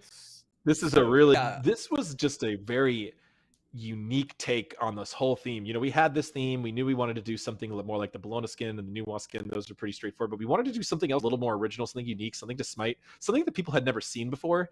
So we took this type of theme, applied it to Discordia to make a sort of cyborg robot that has the, you know, the made visuals with the cleaning tools and the porcelain and the patterning like fine china, but then also that's has some terrifying. combat capabilities as well. And Yeah, the knife and it's cleaver really she's cool. got. Yeah. I can guarantee Yeah, you I've this not is, seen I this mean, one. I ain't seen anything like this in any other video game, that's for sure. This is a really unique endeavor, and shout out to our concept art and art team and just brainstorming team for coming up with something truly, truly unique. I totally agree. The clockwork porcelain thing is just, it's such an aesthetic. I'm super excited. Let's hear what she sounds like. I want to hear this. This whole place is a mess. No worries. Nothing my 6 arms can't handle. That's such a Discordia attitude to have too. That very much is. So let's see what she's got. I love the color. Oh, they're like a doily. Yeah, like a doily. That's so It's great. like a magically dusted doily. It's so fancy. Look at all those patterns. I love the little. Yeah.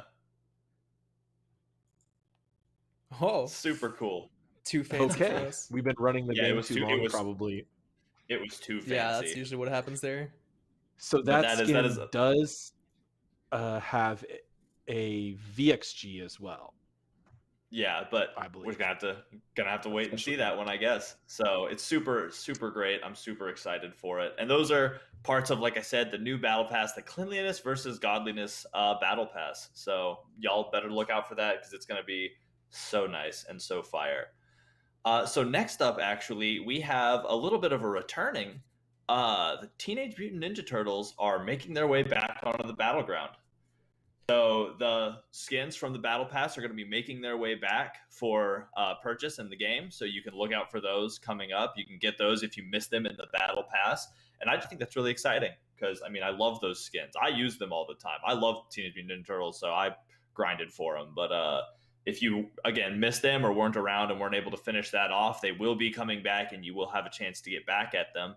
And that actually comes with a little something extra. Now, it's not coming with this update. It will be coming later. But Krang is hunting them down, and he's making his way towards the battleground. Oh, look at that. That is so intimidating. Like the red eyes and the... That is sweet. I love it. Yeah, it is so sweet. I love it. It's also kind of gross a little bit. Admittedly, Krang's a little slimy looking. Oh, there he is. So this is so Krang awesome. Xing Chen, by the way. Xing Chen, gotcha. Krang Xing Chen. Oh, that's sick. Continuing to expand our Ninja Turtles torso. universe skins, which we, might even be able to continue to expand like we have been with some of our other crossovers. So, just because you missed something or there was a character that we didn't originally launch that you might want, you just got to keep up with us. Avatar characters came back, Ninja Turtles characters came back. We added characters after the fact. We're still adding characters. So A lot of really cool stuff with the Smite crossovers, even outside those battle passes. Yeah, His we're large, never giving up creepy on. smile is just the best thing. I know, it's so good. Let's hear what he sounds like. Like all Krang, I am called Krang, but you can call me Krang. For those of you who are not familiar with the fantasy and the specific usage of this character in Ninja Turtles, the brain in the middle is who's talking.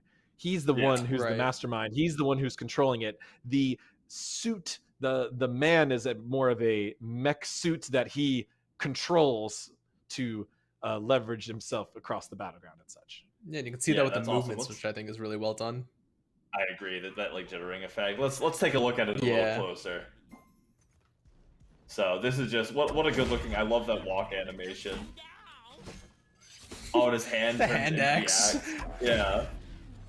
So the Krang battle suit is known for a few things in the fantasy. He's kind of a Swiss Army knife of tools. He has some gadgets and stuff. Krang is very scientific, so you can see he's got the axes that change for his hands. He's got wings that grow up. He's got a jetpack. He's got laser eyes, which is a very well-known mechanic from the boss fights if you fought Krang in any of the other Ninja Turtles games. And of course, he's got the old spinaroo. That is so awesome. The extendo sound arms. effects that complements it. Oh, so much. That's sick. Team really did fantastic on this one. Oh my gosh. That is what a great skin. I'm so excited to see it come into the game. Oh, and the VXG. What's going on here? What? That's so good. Craig's outside of the suit as well. Oh my gosh.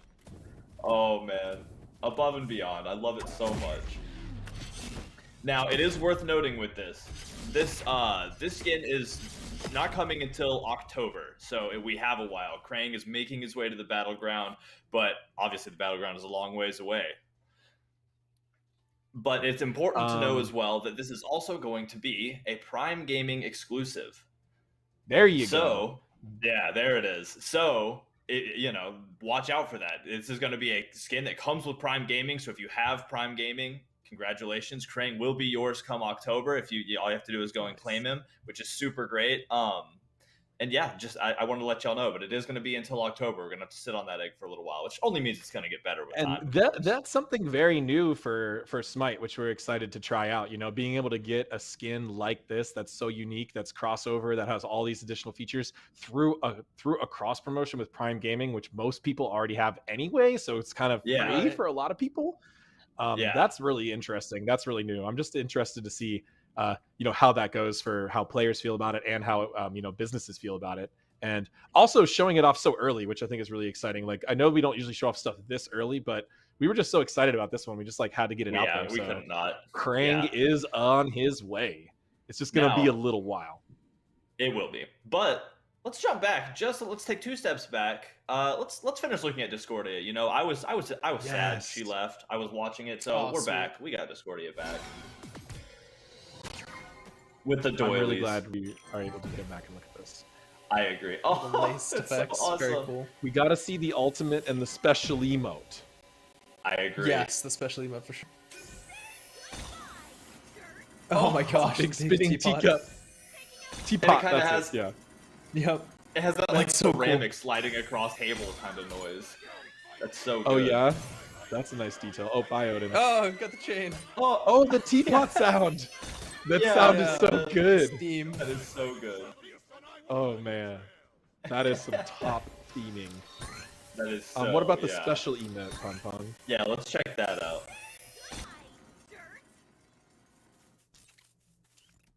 Oh, she's doing all of her chores. She's cleaning. Yeah.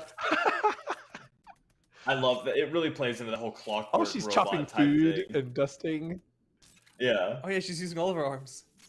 That chop technique is perfect. She's like a pro chef. It is. Oh, that is so great. I'm glad we were able to hop in and see the rest of this. I'm so excited for this skin. I love Discordia. Wow. Oh, that was a full show. That was a lot of show. That was a lot of things to be excited about. How are y'all feeling? Are y'all excited?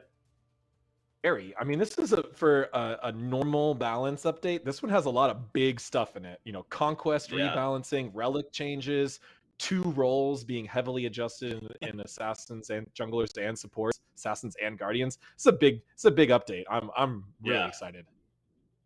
How you feeling, Clumsy? Yeah, there was a lot to digest. I was just like tuning in while you guys were going through all the balance. I'm like, yeah, wow, I can't believe we've gone through that much. And I really enjoy seeing the skins these times around, because there's a lot of times where I don't actually get to see them before we get to this point. So I get to be surprised as the audience too, like seeing Krang there. It was so cool. Yeah, I see. I work on almost every skin in some way, but then I don't know the exact release order, and I don't see the final. I don't remember all of that, and seeing the final presentation all come together when I haven't in a while is always a pleasant surprise. And the art sometimes team, I just see the card absolutely, art, cool. Shout outs to the art team doing a great job on these skins. Shout outs to the always. engineering team for getting pretty much all of Charybdis's bugs fixed. Design team for getting conquest changes in at like a later stage in the update. That's crazy. It's a big update. Yeah, it is, and it's been a joy going through all of it with everybody. Remember, PTS will be coming Friday, so you can get in and kind of see some of this up front. Run through stuff. Let us know what you find. Obviously, we love hearing that feedback directly from y'all. So really get in there and try out all these new features and let us know. Show us if something seems off or if you love something. Let us know. We take all that feedback, and it's what helps us make these big updates. Either way, thank you all for coming out today. It has been so fun, so many exciting things, and I'm excited to share more with y'all in the future and to see y'all in the game. Thank y'all for coming out today, and yeah, let's end it. Bye.